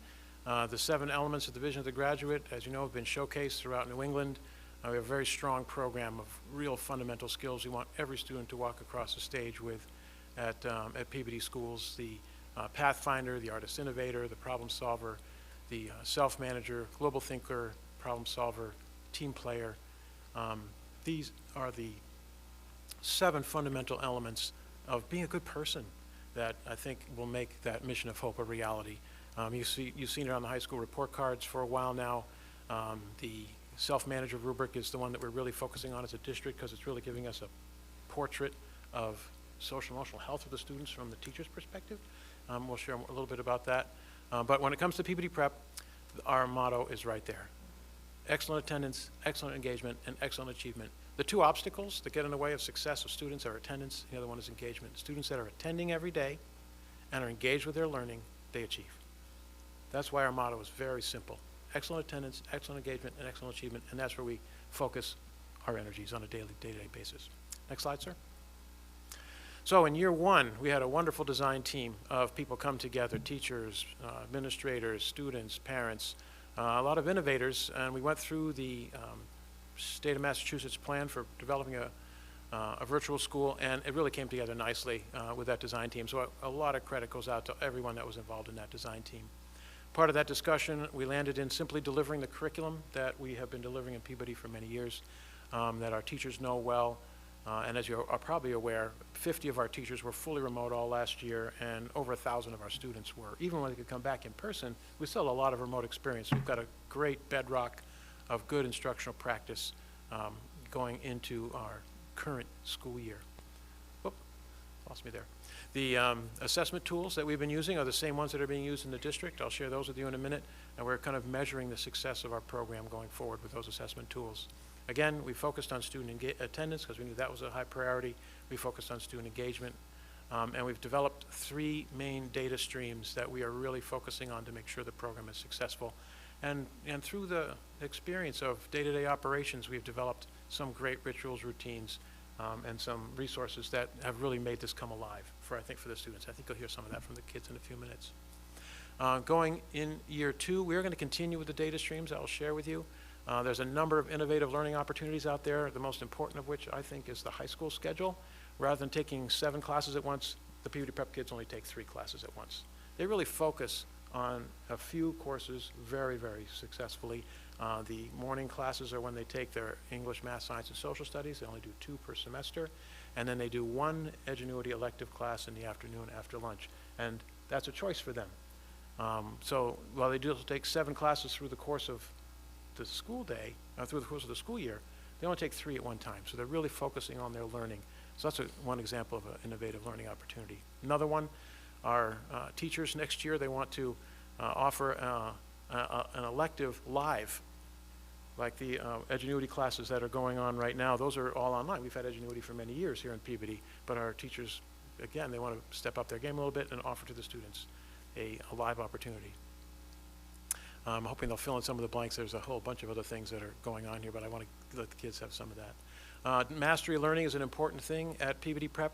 The Edgenuity classes, the students either earn an A or a B or not yet. So as they're going through their elective classes, they can earn an opportunity to get a grade, but if they weren't successful the first time they take the test, they could take it a second, third, or fourth time in some cases, and they get to that grade of an A or a B or not yet. So anything that's coming out of Peabody Prep, their transcripts for their elective classes are an A or a B. Mastery learning is a different kind of learning because it's more about the learning than learning in the time frame of a grade.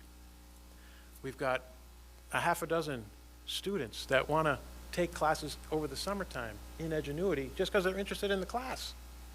Why not? I mean, I'm around, I can supervise their learning while they're doing that. So they want to, I even have some 8th graders who want to, even before they walk in the virtual door of the high school, these 8th graders, they want to take some Edgenuity classes in the summertime. Another opportunity for learning that the kids can take. There are some kids that need a little more time. Edgenuity has that opportunity.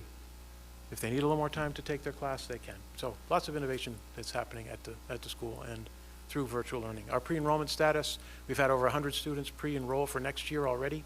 We're starting to build next year's schedule, a variety of community connections, which will be on the next slide. And my team is interested in having a Q4 senior year internship. I was on the NASC visiting team for Beverly High. You might be aware Danvers High does this as well. For the last quarter of their senior year, the kids go out and they work with in a job setting. They do an internship or an externship. And our team wants to gear that up for next year.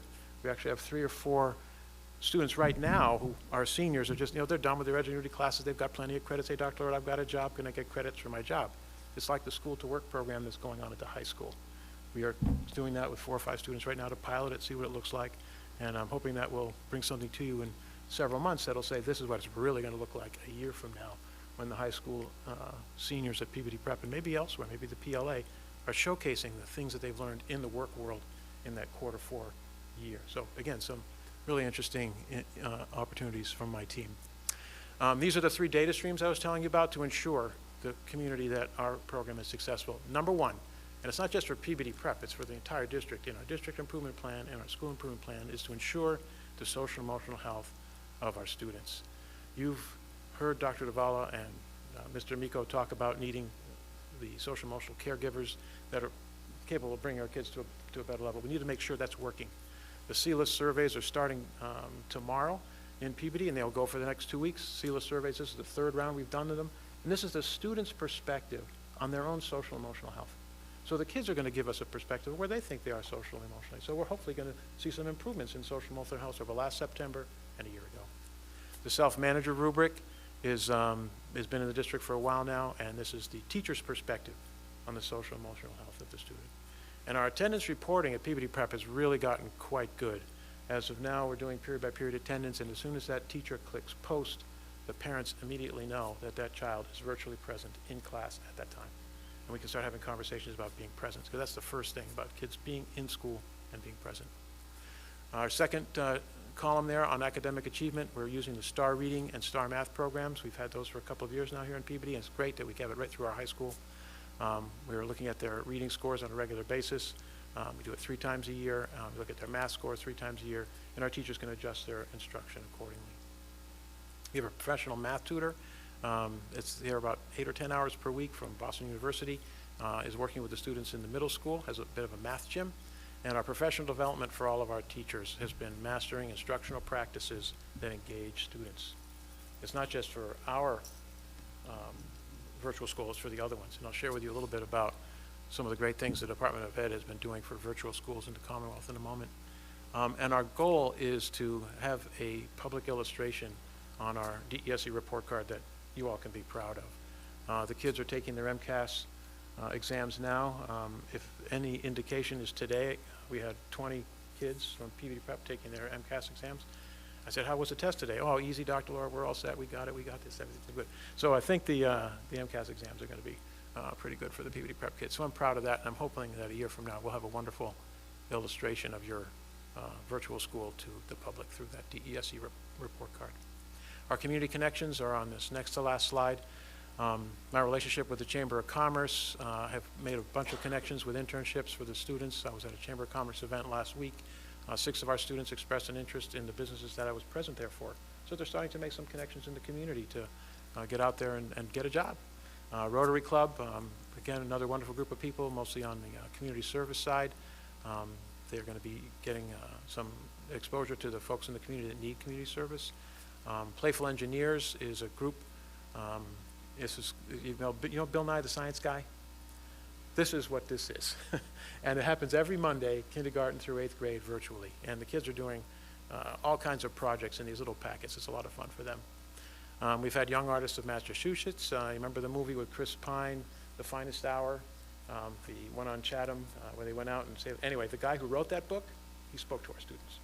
And he inspired them to write. So we have some wonderful writers that are coming in that are sharing their gift with our kids. And so a lot of them were inspired. And I shared with him, his name is Mike Tugayas. The next day, I read an essay of a student who was so inspired by Mike's presentation, he used Mike in his essay about how he wants to be a writer. It was really neat. We do virtual field trips all over the world. Mr. McHugh has, I think, the Louvre. Where have you taken the kids in your virtual field trips?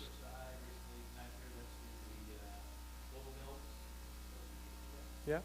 So anyway, there are places you can go all over the world now where kids can experience what it looks like going to France, walking into the front steps of the Louvre and looking at, the Statue of David, and you can see it virtually in 3 dimensions. I mean, it's pretty amazing, some of the things that the kids can do virtually.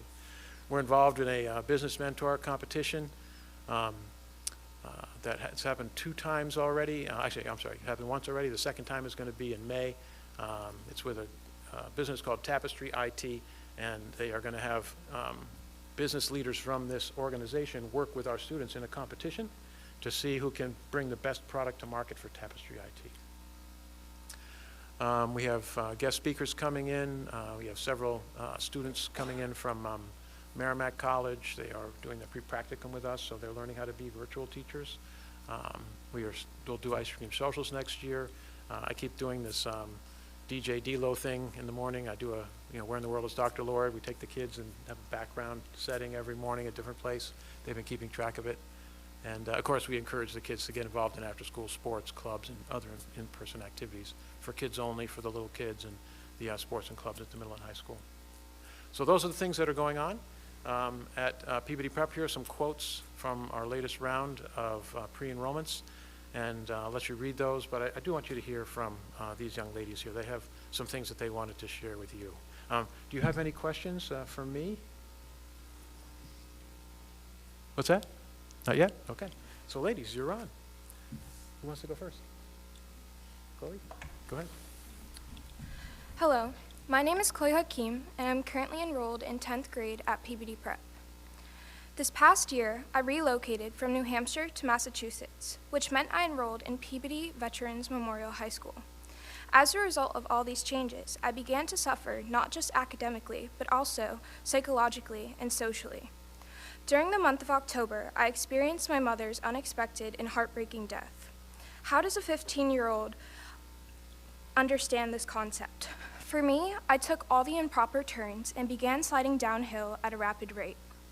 I continued to attend school for the following month or 2, and the social components drained me, enabling me to lose concentration on my studies and their principles. Walking into the school every day felt like I had just stepped into hell and was confronted with all the horrors. I suffer from a variety of mental illnesses, and education has always been challenging for me. That is until I was offered the option to attend Peabody Prep. I was initially terrified when I discovered that the prep primarily employs virtual video meetings until my first day. My instructors and Dr. Lord, provided invaluable support and insight, and they even made it a point to check in with me the first several days, which leads me to my second point. Academics at Peabody Prep are entirely individualized, and with only a few classes at a time, it's manageable and not overbearing. While the school provides students with comfort, it also challenges us to venture outside of our comfort zones and encourages us to participate in various activities and groups at Peabody Veterans Memorial. This program has benefited me in a multitude of ways. It allows other students and myself to work to our greatest potentials. It has vastly improved my self-esteem while lessening my anxieties, and it has established an incredible learning environment in which one may thrive and grow. Now for my final inquiry. What exactly is a hero? A hero is someone who is selfless, generous in spirit, who just strives to give back as much as possible, who really cares about and saves others. And to me, that hero is Peabody Prep. Thank you.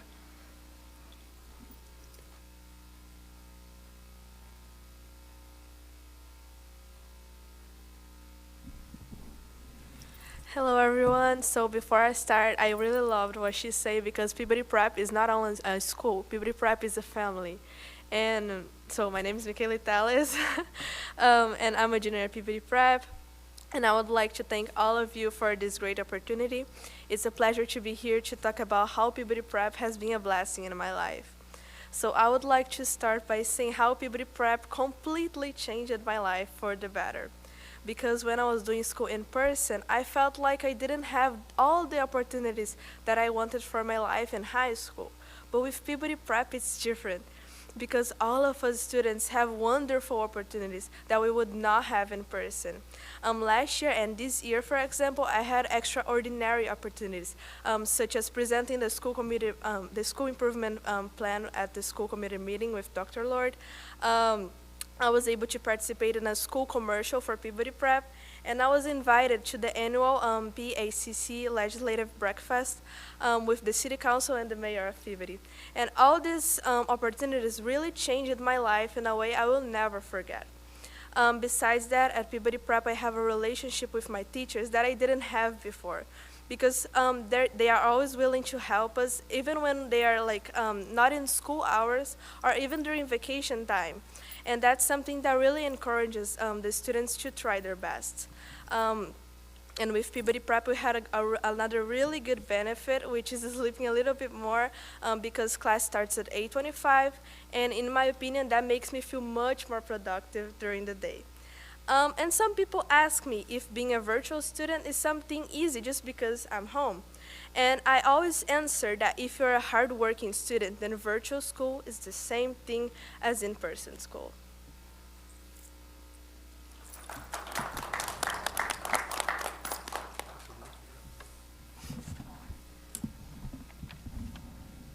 Can you guys hear me?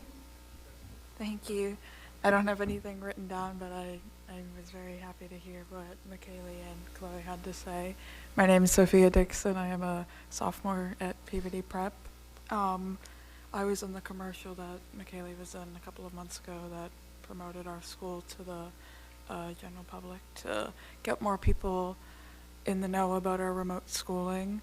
I have done very well in this school. I've always struggled with my ADHD, and in the regular in-person schools, I've always struggled with my focus or getting my work done on time. I was never a slacker. And when people say that, like, oh, you're a slacker.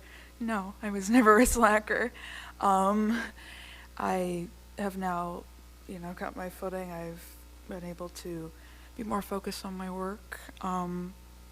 I have developed a good relationship with my teachers and Dr. Lord and the other students. I enjoy going into the classroom every day, into the Google Meets, excuse you, and learning and keeping my education going. I enjoy taking my Edgenuity classes because the Ingenuity platform is very different from what we're taking like in the high school, in the in-person high school, because there is a much bigger catalog of classes to take than just a few classes, because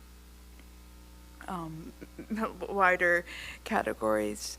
But I'm very thankful that this program exists, and I hope that it remains for many years to come. Thank you.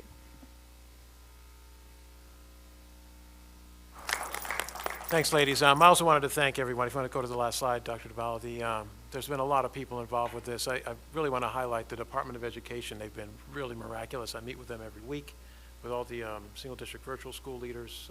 I also meet monthly with single district virtual school leaders, not just single district, but state level. There's 20,000 students learning virtually right now in Florida. There's several thousand in Pennsylvania. There's several thousand in Georgia. And I'm meeting these people that have been running these virtual school systems for quite a while. And it's here to stay. It's a way for kids to learn, and it obviously is a very successful way to bring kids to their next best space. Jim Flanagan is the person at the Department of Ed who's our contact. He's been great. All of you have been awesomely supportive, which has been great. And Dr. Vidal has been, one of our greatest cheerleaders. Our families have been excellent. And, for me personally, there's some extraordinary teachers in Peabody. My teaching team is just incredible. They've blown me away every day when I go into their classrooms and I see how the kids are engaged with what they're doing.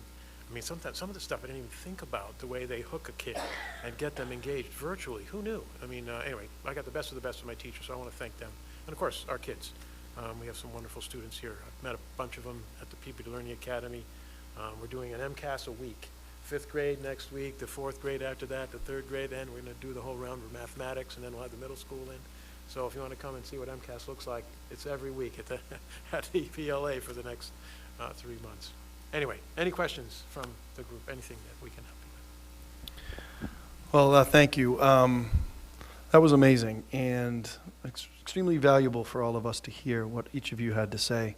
Oftentimes we get our big books and we're looking at numbers and we're looking at budget line items and we're looking at charts and things, which is all important. But really the important stuff is to hear what the program has meant to each of you and the impact it's had on your lives, the positive impact, which is just so wonderful and very touching to hear. Each of you has had your challenges, and to be here to speak about those, to open up to us, and to talk about what this program means is very important for us and very meaningful to me to hear, because it was a new program we put forth. We didn't know how things were going to go. It was something we wanted to try because we thought it would be helpful to students. But to hear what it's meant is very important for us. And I want to just thank each of you for taking the time to come here tonight and speak and open up your hearts and talk a little bit about what it's meant to you. So thank you. Dr. Lord, great job. And I want to thank you and your team for the hard work. This is very rewarding to hear, and I'm very glad that the students are here today. Any questions or anything that I thought there'd be a lot? Mr. Olympio? Just want to thank you guys for coming tonight. You're really just 3 extraordinary young women, and this hits home for me for a lot of different reasons. But just Dr. Lord, thank you for all you do, and just the opportunity that you're giving these students. It means so much to the community. I'm sure it means so much to their parents. And I just want to let you know how special all you are, and I'm sorry, it hits home on a lot of different levels for me, so thank you. Thank you, Mr. Olympio. Mrs. Carpenter? Thank you. Through the chair, Dr. Lord, thank you for coming tonight and presenting, and to you 3 very well-articulated young ladies for coming and sharing your personal stories with us. You've given us an example of why alternative education is so very important. Not everybody learns the same. Everybody has different circumstances. We've seen where the world has been and how we need to adapt. And I think this program is an excellent alternative program for our students. It does exist beyond us. It has existed beyond us. And for us to now embrace it and have it as part of our community and our educational system is something that I'm very proud of. We have many other alternative programs. And through the years, as I've been on the school committee, we've been presented, students have come. This one's a little bit different for me, and I really appreciate it. I do. And I appreciate you coming here and telling us why it's so important to you. I have a couple of questions for you guys. Have any of you participated outside of school in any sports or performing arts, or have you taken advantage of any of our other programs?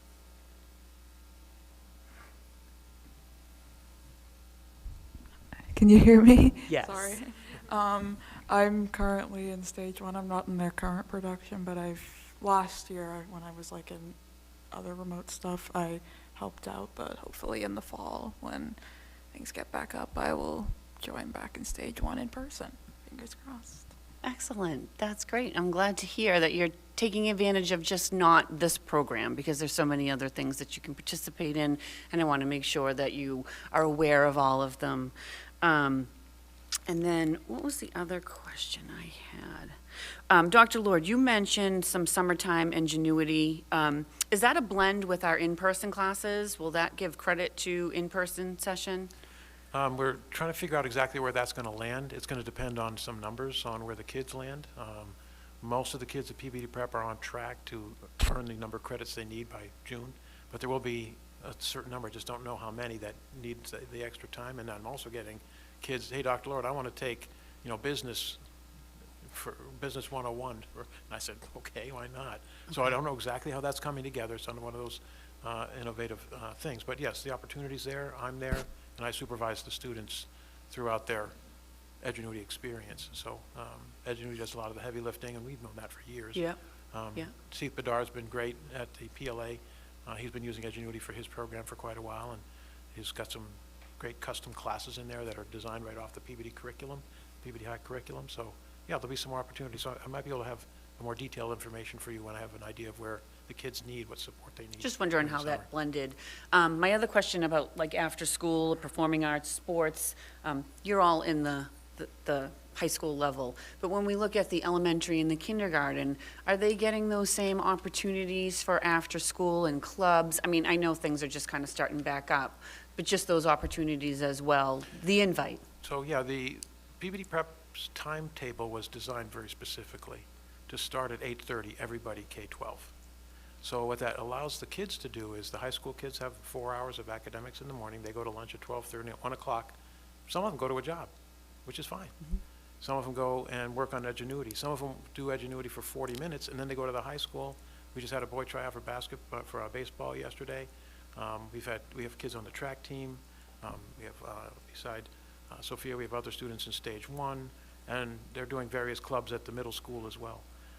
So Peabody Prep's Edgenuity time in the afternoon is flexible. As long as they get that 90 minutes in at some point during the day, they can go up and participate in one of the after-school activities. For kids only is the kind of the event of choice for any student in the elementary school. And the elementary school at Peabody Prep ends at 2:30, which allows parents about a half an hour of time to get to their local school, local elementary school, so that they can jump in and do an FKO activity after school. I'm not sure if any of the fifth graders, current Peabody Prep fifth graders, are in the basketball program, but they're aware of it. I share the families, all the stuff that's going on in the community all the time.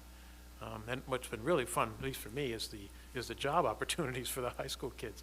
The Chamber of Commerce has been great. Beth has been awesome, and Audrey with the Rotary Club, just to make those connections in the community for the kids. Got this running list of folks that want to get involved in kid life. So we got kids. Let's get involved. Well, that's excellent. I'm glad to hear, and I can't thank you enough, all three of you, for coming and sharing, and we appreciate it, and I hope to see you guys come back again.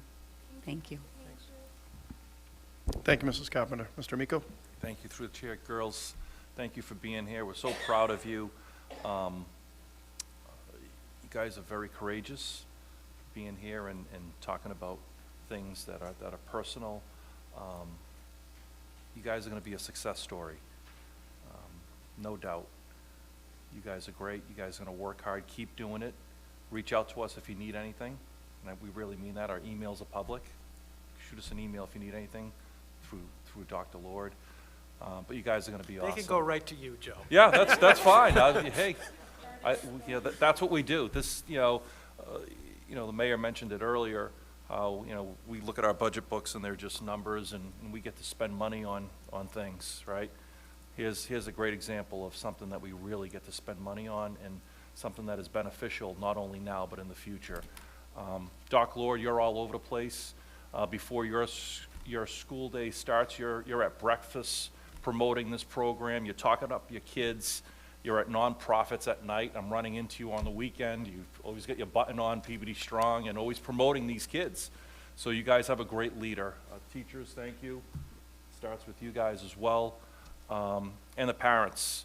Imagine, what we're doing for the parents too. That's huge. One innovation I do want to share with you. Right now, I have a student in Egypt, one in Vietnam, several in Brazil, and I think one in the Dominican Republic. What this has enabled us to do is to have the ESL population, who typically goes down to southern countries for the months of January and February, they can still get their education. This poor kid in Vietnam is tapping in at 8 p.m. their time and is done at 2 a.m. but she's still doing her learning as an elementary student.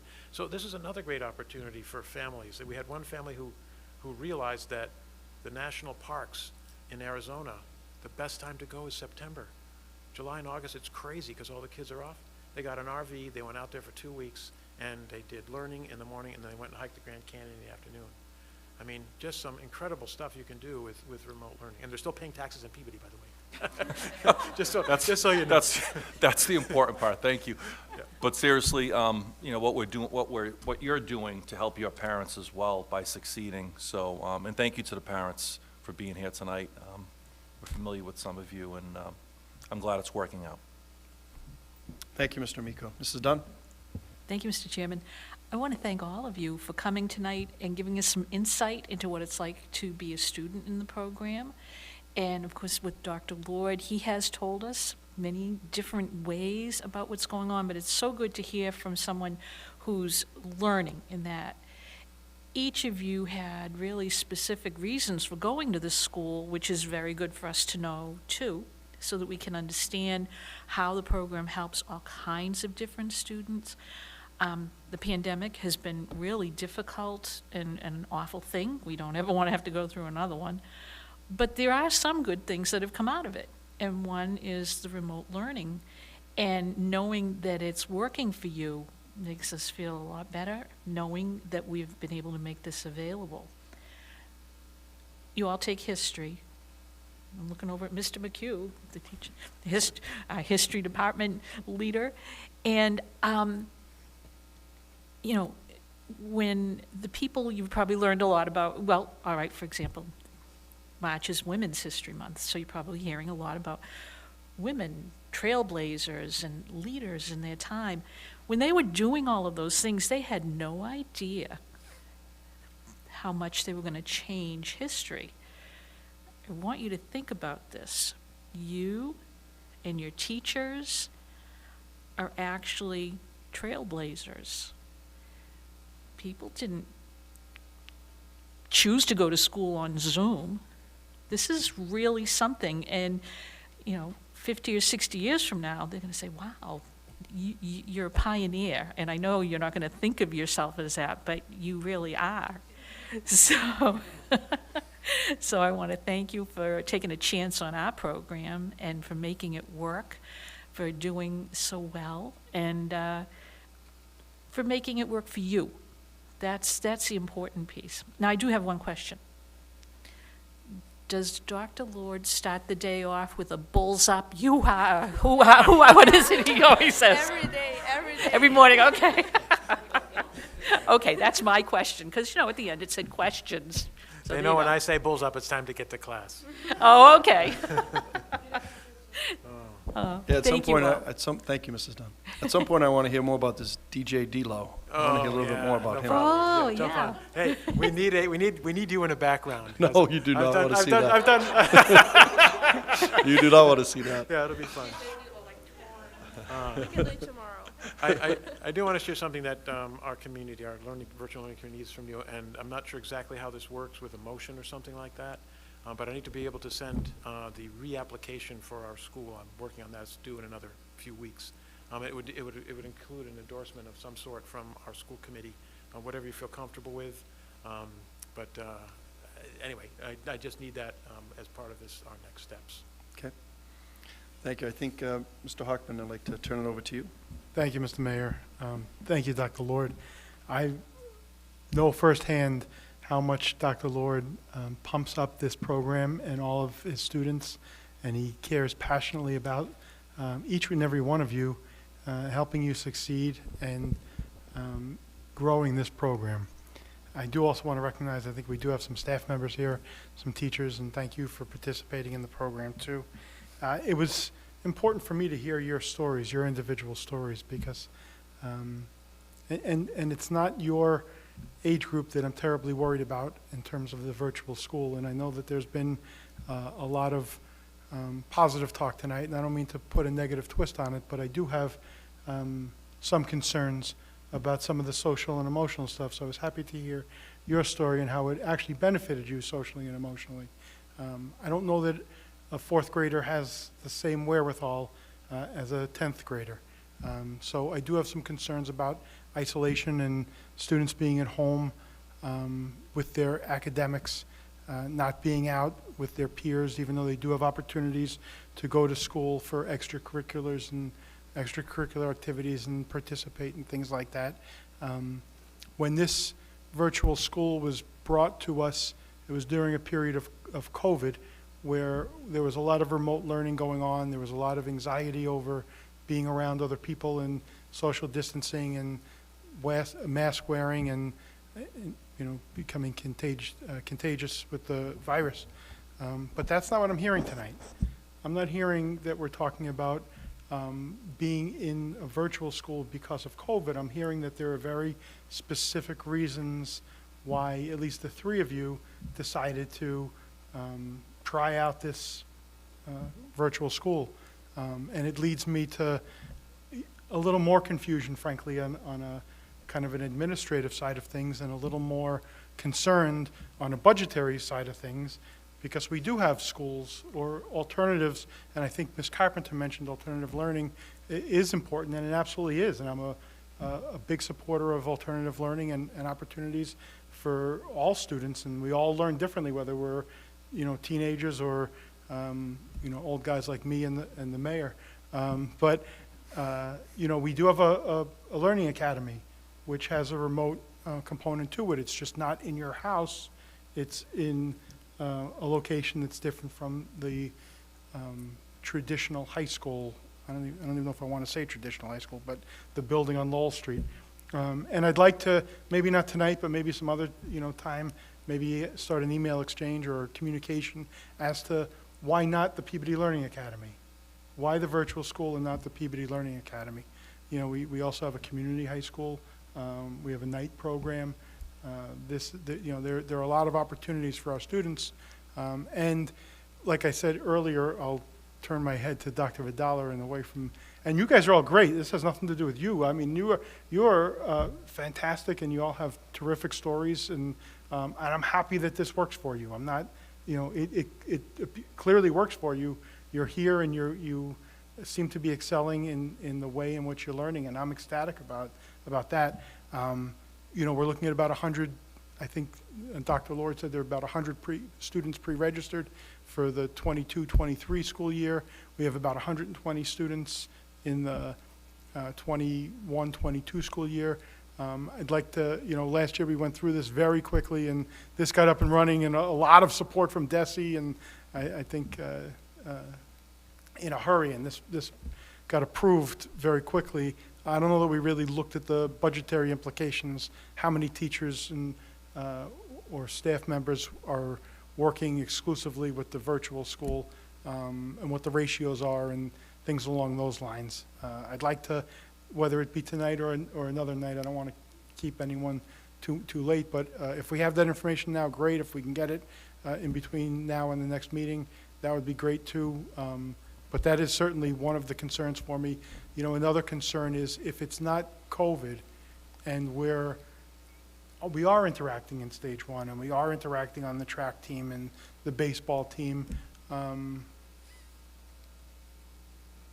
I'm certainly not asking anyone for their personal story, but what is it that is what is the impetus for a traditional day program? If, you know, I'd almost understand more if I was being told, well, we're not participating in anything because of a social emotional issue or because of COVID or because of some other reason that I don't want to physically be in a location. I understand that. I understand, but it's almost an integration by hybrid rather than, you know, full inclusion or full exclusion. And I don't necessarily understand that. And again, I'm not some of these are rhetorical, some of these are better, maybe answered offline or online, whatever you guys prefer. Thank you, Mr. Hawkins. So, Mr. Mayor, I'll jump in because I can briefly answer a number of those things, and then we can dive deeper maybe at a later time. I've been a champion for virtual schooling for a long time. As Ms. Carpenter indicated, this has been an option for students for over a decade in the Commonwealth. The difference is we can do it better in Peabody, and we can serve our students better in Peabody. And it shouldn't be a choice for all in or all out. And I think these kids are an example why. Budgetarily, this is probably the most cost-effective program we have. Serving 120 kids with 5 teachers and 1 administrator is amazing, and the quality of education that they're getting is a testament to that. In terms of why, we don't need to know every reason why. We heard 3 very compelling reasons now, but we know that there's a need for this. And you often talk about baseball. There are kids who are very different on the baseball field than they are in the classroom. This is talking about their classroom experience. These kids are seen, they're heard, their voices are there, and they're growing in ways that we've never seen before, and they're empowered to come here and speak, and I'm so proud of each one of you and the work that the teachers and the administrators have done. So we might not know every reason why they do it, but we know that there's a reason to offer it. And I know there was quite a bit of reluctance last year when we pitched this, and I thank you for your trust and your faith, because I don't think we could have anticipated how successful this is and how much it will grow. And we're hearing from other districts that they want to be part of it. And they want to change the law to make this a regional option because Peabody's doing it so well. So I know we don't have to understand it all, but I do appreciate the leeway that I was given last year to bring this and to entrust in Dr. Lord and his staff to do this. And, you know, there's a number of things in the budget that we don't understand right from the beginning, but while we have this ESSER money, we have a couple years to pilot some things, and I really think that we can grow because I think this district can be the best one around. And I live here, and I love it here, and I want to do that. We have some very innovative ideas, and we could talk about this all night. But you know, that's my brief speech on that, and I know that we have Mr. Earls would like to speak as well. Hi, thank you. My name is Mike. Excuse me. My name is Mike Earls. And I'm currently teaching the grades 3 to 5 in the prep. I think Dr. Vidal did a nice job of addressing the, the reasons behind maybe why some of the students might select the program.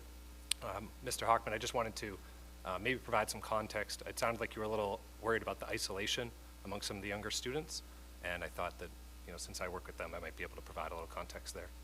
I think that some of the students within my class have really developed some strong friendships. I have a couple of students that, now consider their best friend to be one of the students in the program.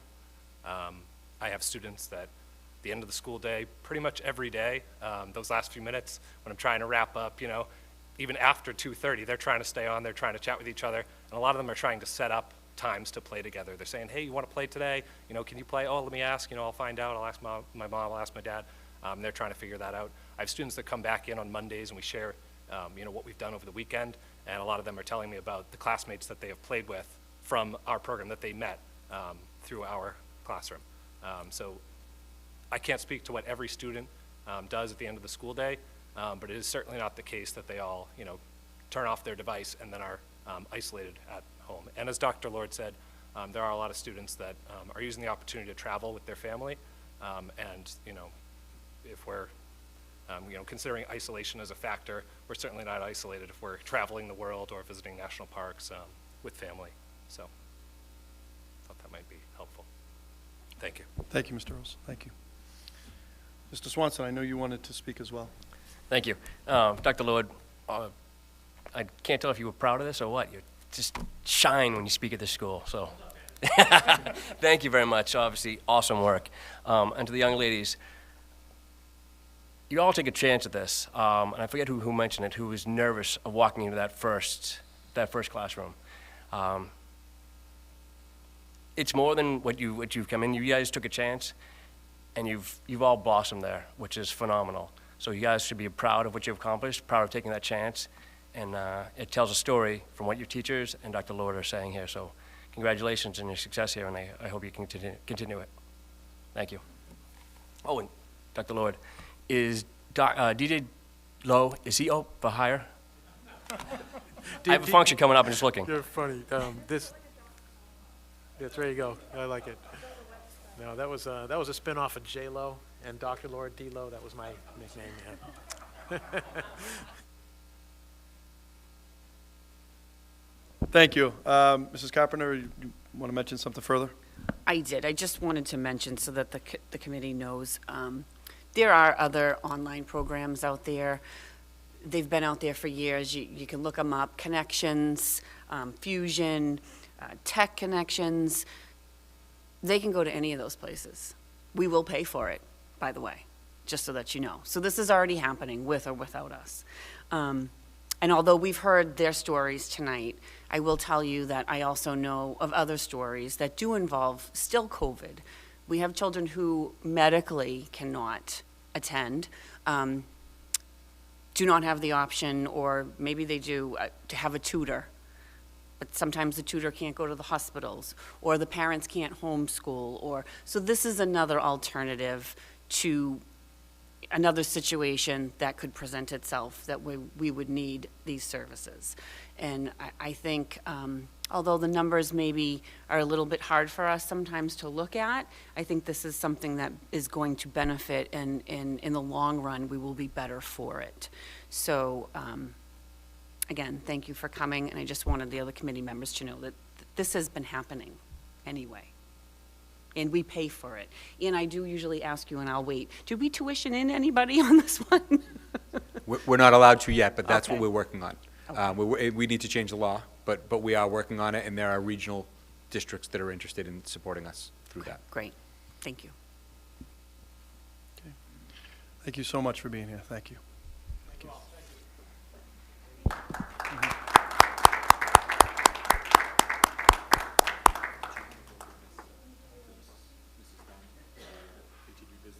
I have two easy ones, but let's have her go first. Yeah, yeah, that'd be great.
Okay. Mrs. Dunn, if there's no objection, I'd like to go back to continued business. Anything to report, Mrs. Dunn? No, not really, but, I mean, if you want to continue with the superintendent's report, or whatever you decide is fine. No, let's go back to you for the Okay. continued business, the Welch School. Is there any update? Thank you. Actually, thank you, Mr. Chairman. As far as an update, basically not too much to update everybody on, just that the Welch School Building Committee will be meeting on the 31st. It's Thursday morning at 9:30. That will be a Zoom meeting at, again, at 9:30. It's public, so it will be available through the courtesy of Peabody Access TV. And the project is actually really moving along. We got some more approvals on, what was the last one, on our budget, basically on the money appropriated for the project. So they're pulling everything together, and they're really getting ready to start work in June. It's ramping up, which sounds funny because I don't have a lot to tell you. So there's a lot of work behind the scenes right now. All the preliminary things have really been what we've talked about here, and you'll get better reports as time goes on. Thank you, Mrs. Dunn. While we're here, before I turn it back over to Dr. Vidal, I did want to mention we do have our statement of interests being presented Thursday evening to the City Council. They're receiving that, or they received them in the last meeting.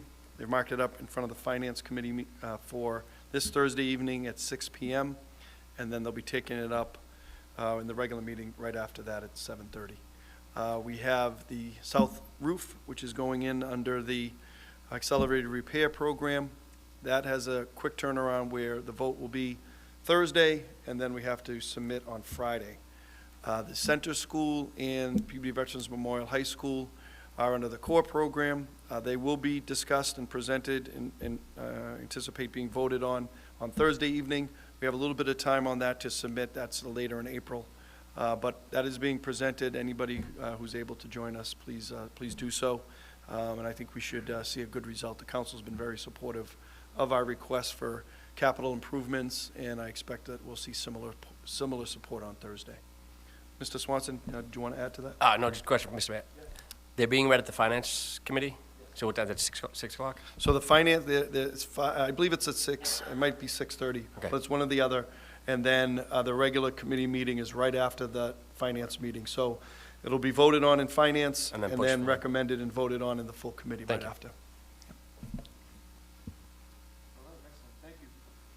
So now we'll go back a couple more items. Dr. Vidal, I'll turn it over to you for your report. Thank you, Mr. Mayor. We have just two quick items. The first one is school choice. We brought this up last year. I wanted to bring it up again. It does not require a vote unless we do not want to participate. So under the school choice law, all school districts in Massachusetts are presumed to participate in and to admit non-resident students through school choice. And so the way it reads is each city, town, or regional school district shall enroll non-resident students at the school of such non-resident student's choice, provided, however, that the such receiving school district has seats available. So each year we participate in school choice. Last year, Ms. Carpenter asked for the numbers, and so we kind of said it's about even, but I did want to provide those. So in FY22, you'll see at the bottom right-hand corner of this slide, we tuition out, so students are able to go out to other districts. We have no control over that. So last year, $426,223 were spent on students who went to other school districts. We do have a choice to let kids in, and so last year in FY22 we took in $413,000, so a difference of about $12,000. And this year the anticipated numbers for FY23 would be $405 going out, so that number reduced just a little bit. And the school choice in also reduced a little bit, so we're at about $398, but we did close that gap just a little bit. So it is about even, and so I would recommend that we continue to participate in school choice. It doesn't require a vote unless anyone objects. If we were to stop school choice, then we just wouldn't let anyone in from outside districts.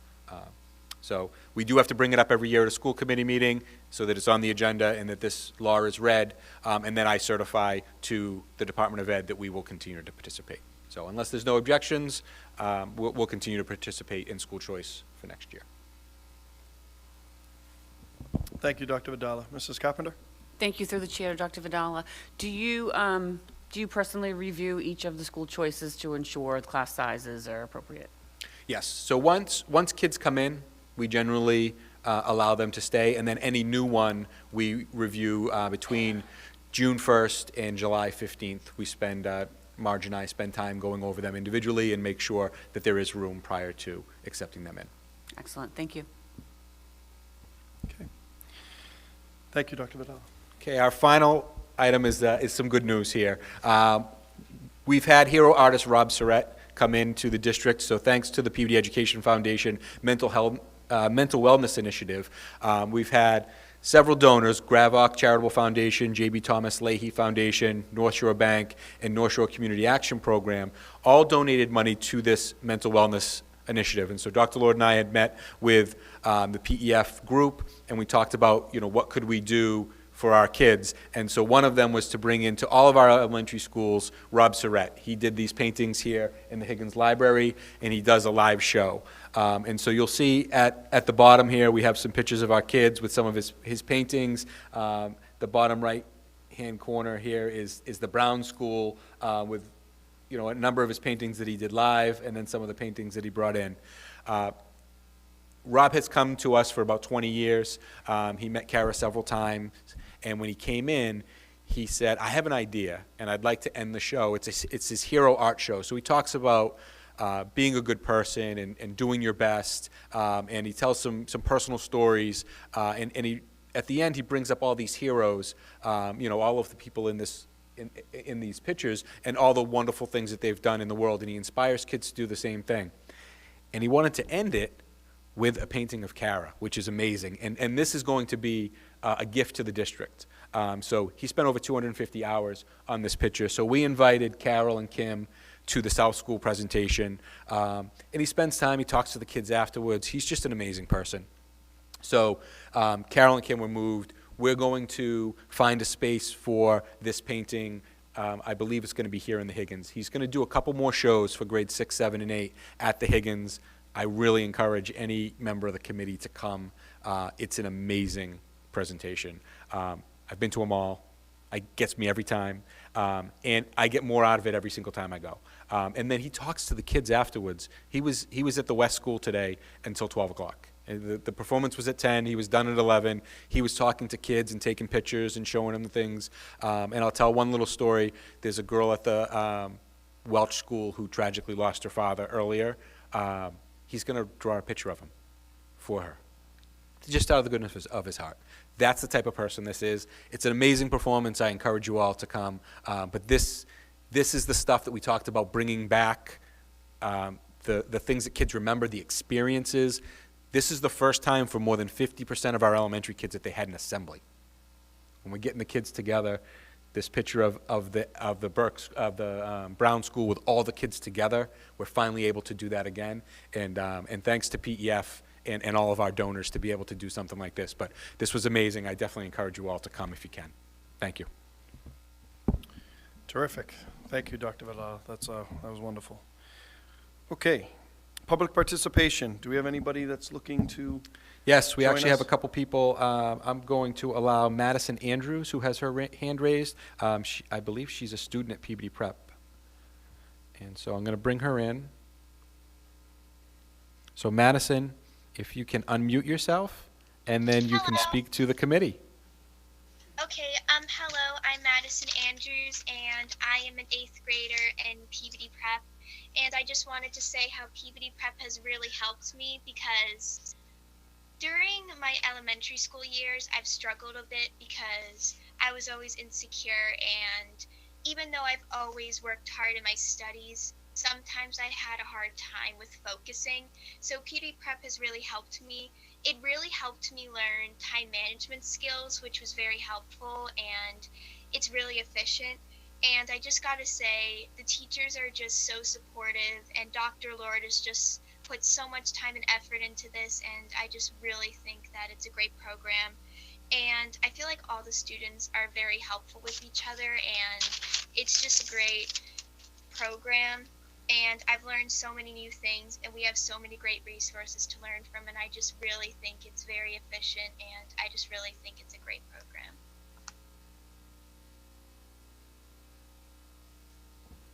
Thank you, Madison. I Great to- just wanted, I'm sorry, I'm her mom. I just wanted to speak on behalf of the Peabody Prep as well. First, I just want to say Dr. Lord is amazing. His support for these kids, he's all in. His heart is 100% in it. He's always checking in with the parents to make sure that everything's going good for the kids, that they're in the right programs.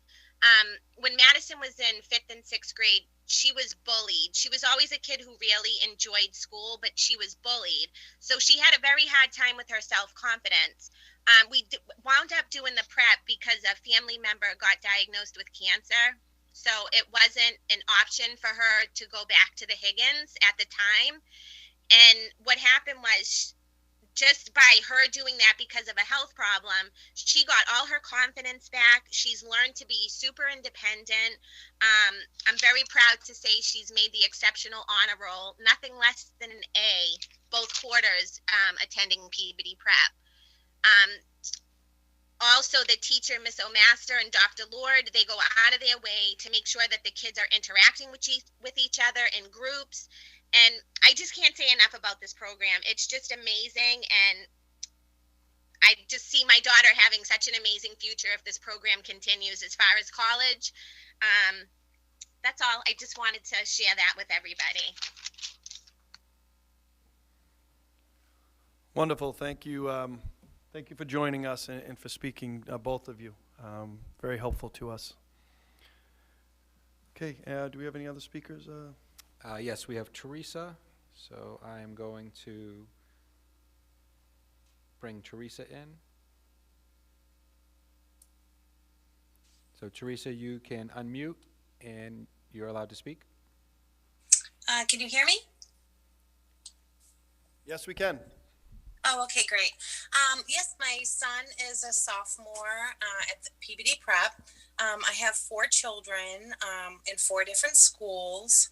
I have a preschooler who's in the autism program, and she's doing amazing. And the one thing that I've learned over the years with having 4 children from 4 to 18 is that children all have different needs, and different schools can provide those individual needs. I have a couple in private school. I have a couple in public school. So I really just try to go with what's best for them.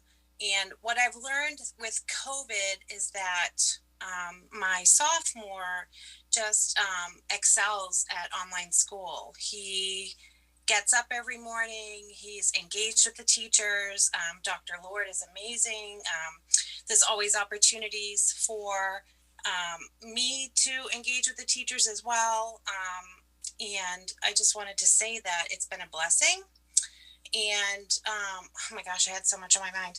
I don't speak too well in public, but I just find that in the beginning, I had the old-fashioned mentality of, you know, children belong in school, they belong in the building, they belong socializing with their peers, and I've learned with COVID that with him, you have to let that go. Like, each child just needs something different. And I've just never seen him so happy. He's thinking about his future. He's thinking about college, what he wants to do, you know, for the rest of his life. And I'm just hoping that the program continues. And I just wanted to say thank you to everybody. And yeah, it's been a great experience, and I appreciate it. Thank you, Teresa. I appreciate you sharing your thoughts with us. Again, very important for us to hear, so thank you. That's everyone online. Okay, next we'll go, we do not have any written communications today, so we'll go right to subcommittee reports. Education Subcommittee, Mr. Miko? Yes, we have a meeting scheduled for March 28th. I believe that's next Monday at 5 p.m., and it'll be here at the Higgins. Thank you.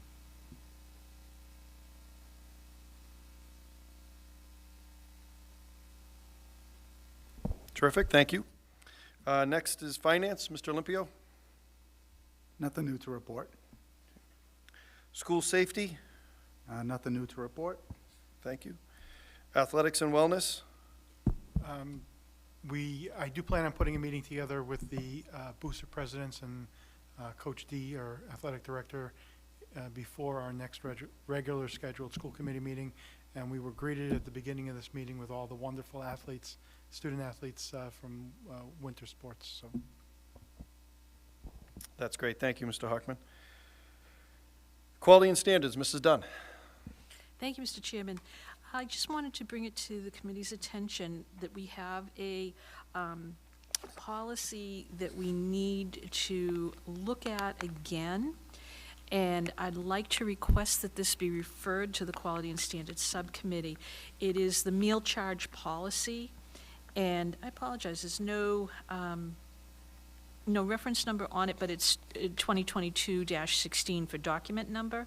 So I'd like to make a motion that the meal charge policy be referred to the Quality and Standards Subcommittee for further review with the intention of bringing it back to the school committee for action. Second. Thank you, Mrs. Dunn. You've heard the motion. And of course, I have something to say. Okay, you've heard the motion by Mrs. Dunn, seconded by Mrs. Carpenter. On the motion, Mrs. Dunn? Thank you, Mr. Chairman. I've also requested that this article be submitted with the motion, with the policy. This is a huge issue. The information in that article is really good, and I will find more information about how beneficial the free breakfast and lunch program has been across the country, but especially in our district. And I'm very disappointed that it was not included in the bills currently before Congress for funding. I think it's a huge mistake if Congress doesn't fund this, because having healthy children ready to learn requires that they be fed. And this made so much sense on so many levels that truthfully, our policy detailing what to do if a student is in arrears on their payments for lunch, it wasn't being used because students didn't have to pay for breakfast and lunch. And I would really like to see, and I am hopeful that by the time we come back with some kind of information on this policy, that Congress will have taken care of the problem and funded the program to continue. I know there are efforts on the state level to just run the program as it has been, which would be to reimburse districts for the amount of money that it costs to buy the food to feed the students. Hopefully it can be put in place in time for September. But it's really, really disappointing that, so many lessons from COVID came out, good lessons and bad lessons. This was a really good lesson. We had been on the track earlier about providing free breakfast in our district because we wanted our students, especially low-income students, to get breakfast. And then we were encouraged to do it for lunch because we knew that as the kids get older, and maybe not even as they get older, there was a stigma to getting free lunch or reduced lunch, and there were all kinds of things that had to be taken care of so that students could have an equitable experience. This was the simplest way to feed all the kids, to take care of childhood poverty, and actually to help families with poverty. And I'm sorry, it just really infuriates me. They have evidence of how good this is, how helpful it is, and they're going right back to the way things were. One of the best things to come out of the pandemic was the whole country, the whole world realized how important schools were. Took them 20 minutes to forget, maybe even 15 minutes. This is a prime example of it. The whole world had to stop because we canceled school. Mother of God, nobody could operate. Nobody could do anything. Our economy, everything fell back to school. And this is one of the pieces, and they're just going to pile it right back on. So I'm writing a letter as an individual. I encourage you all to write letters. If you'd like, I will make a motion when I'm finished with this speech to ask that we send a letter from our school committee to our congressional delegation and to our state delegation, encouraging them to step up and feed the kids. And I'll do that when we're finished with the first vote. And I think, other members need to speak too. Thank you, Mrs. Dunn. So the first motion we have is to refer this matter to the Quality and Standards Subcommittee. So that was seconded by Mrs. Carpenter. We all in favor there? All right. Mrs. Dunn, did you want to make that second motion, and we can open it up for discussion? Is that okay? Mr. Amico had something to say. Would you? Through the chair, no, I'm fine with you making this motion then I'll. Okay. I'm going to make a motion that the school committee, as a body, send a letter to our congressional delegation and to our state delegation, encouraging them to find the funding to provide free lunch and breakfast to every student enrolled in school. So moved. Second. Okay, you've heard the motion by Mrs. Dunn, seconded by Mr. Amico. We'll open that up. Mr. Amico? Through the chair, I attended an event last Friday night where Corey Jackson from Citizens Inn spoke about food insecurity and the need. Over the last 3 years, I forget what the numbers were, but the need doubled. Yeah. I think it's irresponsible for the people in Washington to cut that out of that bill that was just signed, billions of dollars thrown in there, and they forgot about kids. They forgot about feeding kids. It's a disgrace. A letter needs to go to our DC delegation, and that needs to be fixed. Food insecurity is such a major, major problem across this country, across the Commonwealth. There are kids who are in this situation whose parents feel like they don't want that help because there's a stigma, and we run into that. And providing a free breakfast and a free lunch to our kids, that's the least we can do. So shame on them. Let's write that letter. Thank you. Thank you, Mr. Amico. Any other comments, Mr. Hockman? Thank you, Mr. Mayor. Through you to Ms. Dunn, if I can respectfully ask you to amend your motion to include the President of the United States of America and the Governor of the Commonwealth of Massachusetts. Absolutely. Thank you, Mr. Hockman. That's good. Any other comments? Okay. Are we all in favor? Okay. I'll That's a circulate vote. a draft. We can all take a look at it and get it ready and have it ready for submittal for the next meeting, if that's okay. Sounds good, Mrs. Dunn. Mr. Hockman, did you have a comment? Thank you. I just have another motion to make on this subject, if I may. Yep. So I'd like to make a motion for Mr. Scanlon to provide us with the cost of providing free breakfast and lunch to every Peabody Public School student so that we can consider it with our budget that we're taking up now. And if the federal government and the state government won't do the right thing, maybe we'll have the ability to do it for our kids. So moved. Second. Thank you, Mr. Hockman. Heard the motion, seconded by Mrs. Dunn. All in favor of that one? That's a vote. All right, good. Parent and student advisory boards? My meeting with the students had to be postponed to the coming Tuesday, so on the 29th, I'll be meeting up at the high school with the Student Advisory Board, just to get familiar with the students, and hopefully I will have some really good news for them. I've made a couple more progressive steps towards getting a local training course for the Student Advisory Board put on by MASC. And I'm trying to get it in a more convenient location so our students can participate. And so far, it's been a good experience. The one thing I do want to say that's sad, so many things were gone because of COVID. Again, I hate even talking about it. But one of the things that didn't get off the ground this year and hopefully will next year is having the student representatives on the state level. And that's something to look forward to as well. Good. Thank you, Mrs. Dunn. Building and grounds? Thank you.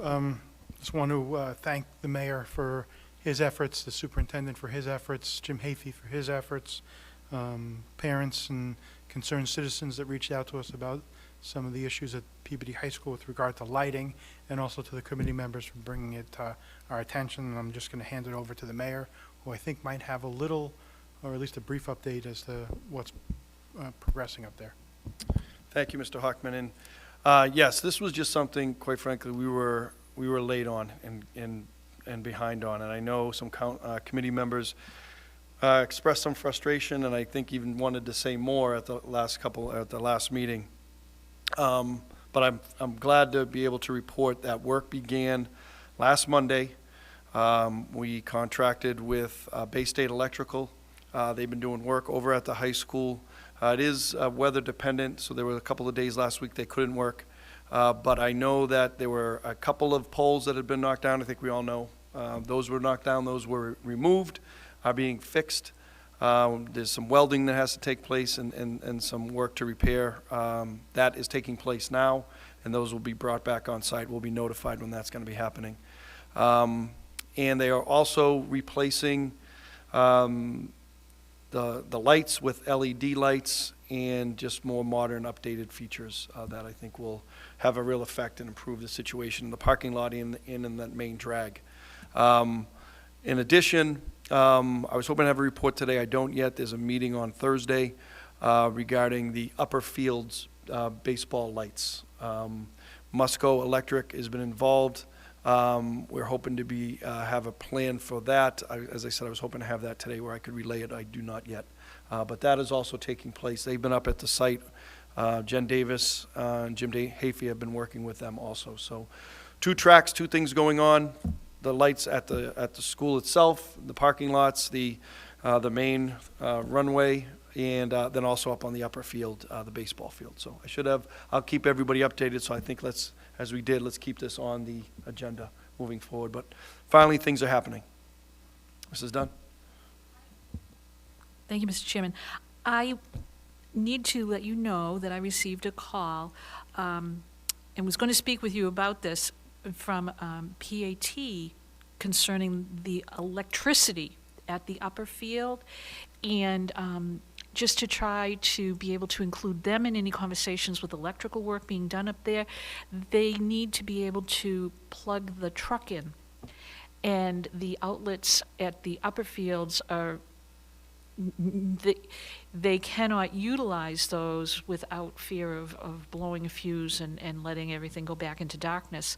So I'll send you an email about what was brought to me, and I told them it was perfect timing because I knew Mr. Hockman had brought up the upper fields, at our last meeting, and I'm glad to hear that there's work being done up there, and I think that we may need to do a little bit more, but it would really help with the whole program to be able to let PAT be able to broadcast. Thank you.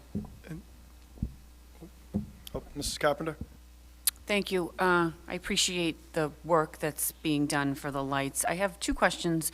One is, has anybody looked at the other side of the building where the dumpsters are to increase the lighting over there? That is an extremely dark area, and I know the night school uses that side entrance that goes up to the library, and at night, when staff or students come out of there, it's complete darkness.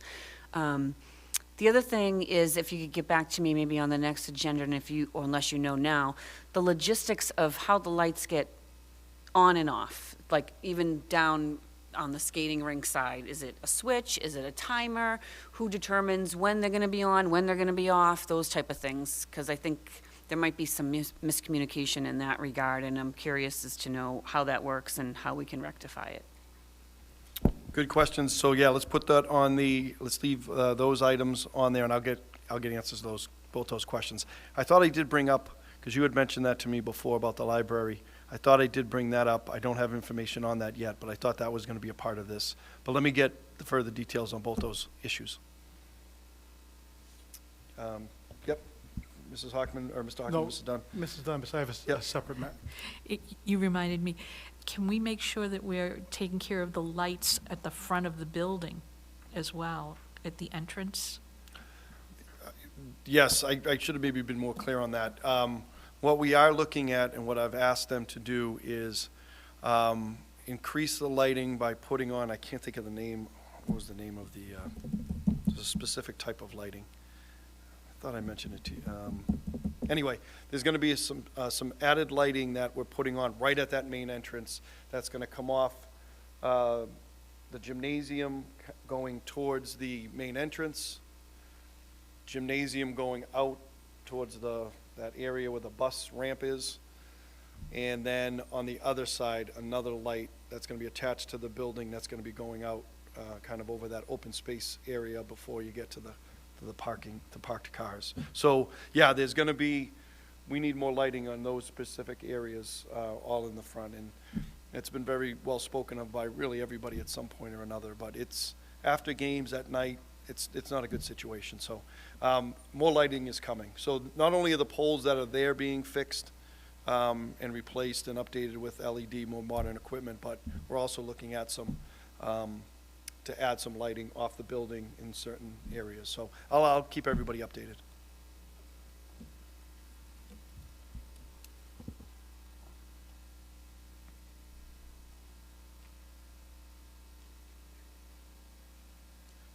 Two other things, if I can conclude the report. One is I'd like to thank Jen Davis, Brian Grant, and their teams for the repairs they made to the upper field, the high school bullpen and batting cages. Some trees came down in the storm, knocked some metal piping out of whack and fencing, and they got up there this week and fixed that in time for our baseball season. And then the last thing I want to mention is we do have a situation or an issue at South Memorial School with the HVAC system or ventilation that we do need to address. I do plan on calling another Building and Grounds Committee meeting prior to the April 12th regular school committee meeting, and we can talk about that at that time. Thank you, Mr. Hockman. Okay, Special Education Parent Advisory Board, Mr. Olympio. Yes, we are going to meet next Wednesday, the 30th, March 30th, at 6 o'clock at the Higgins. Thank you. Great, thank you. City Council and Legislative Delegation. Nothing Mrs. to Carpenter. report. Okay, thank you. And Redistricting Ad Hoc Subcommittee, Mr. Hockman? We have a meeting next Monday, the 28th, here at 6 p.m. at the Higgins Library. Great, so that evening we have education, then redistricting? Good. All right, excellent. That was a good meeting. As we spoke about earlier, our next budget meeting is going to be Tuesday, April 5th, 6 p.m. here, and then our next regular scheduled meeting, 7 p.m., Tuesday, April 12th. Thank you. Good meeting today. We covered a lot of ground. Appreciate everybody's efforts. So, motion to adjourn. Thank you, everyone.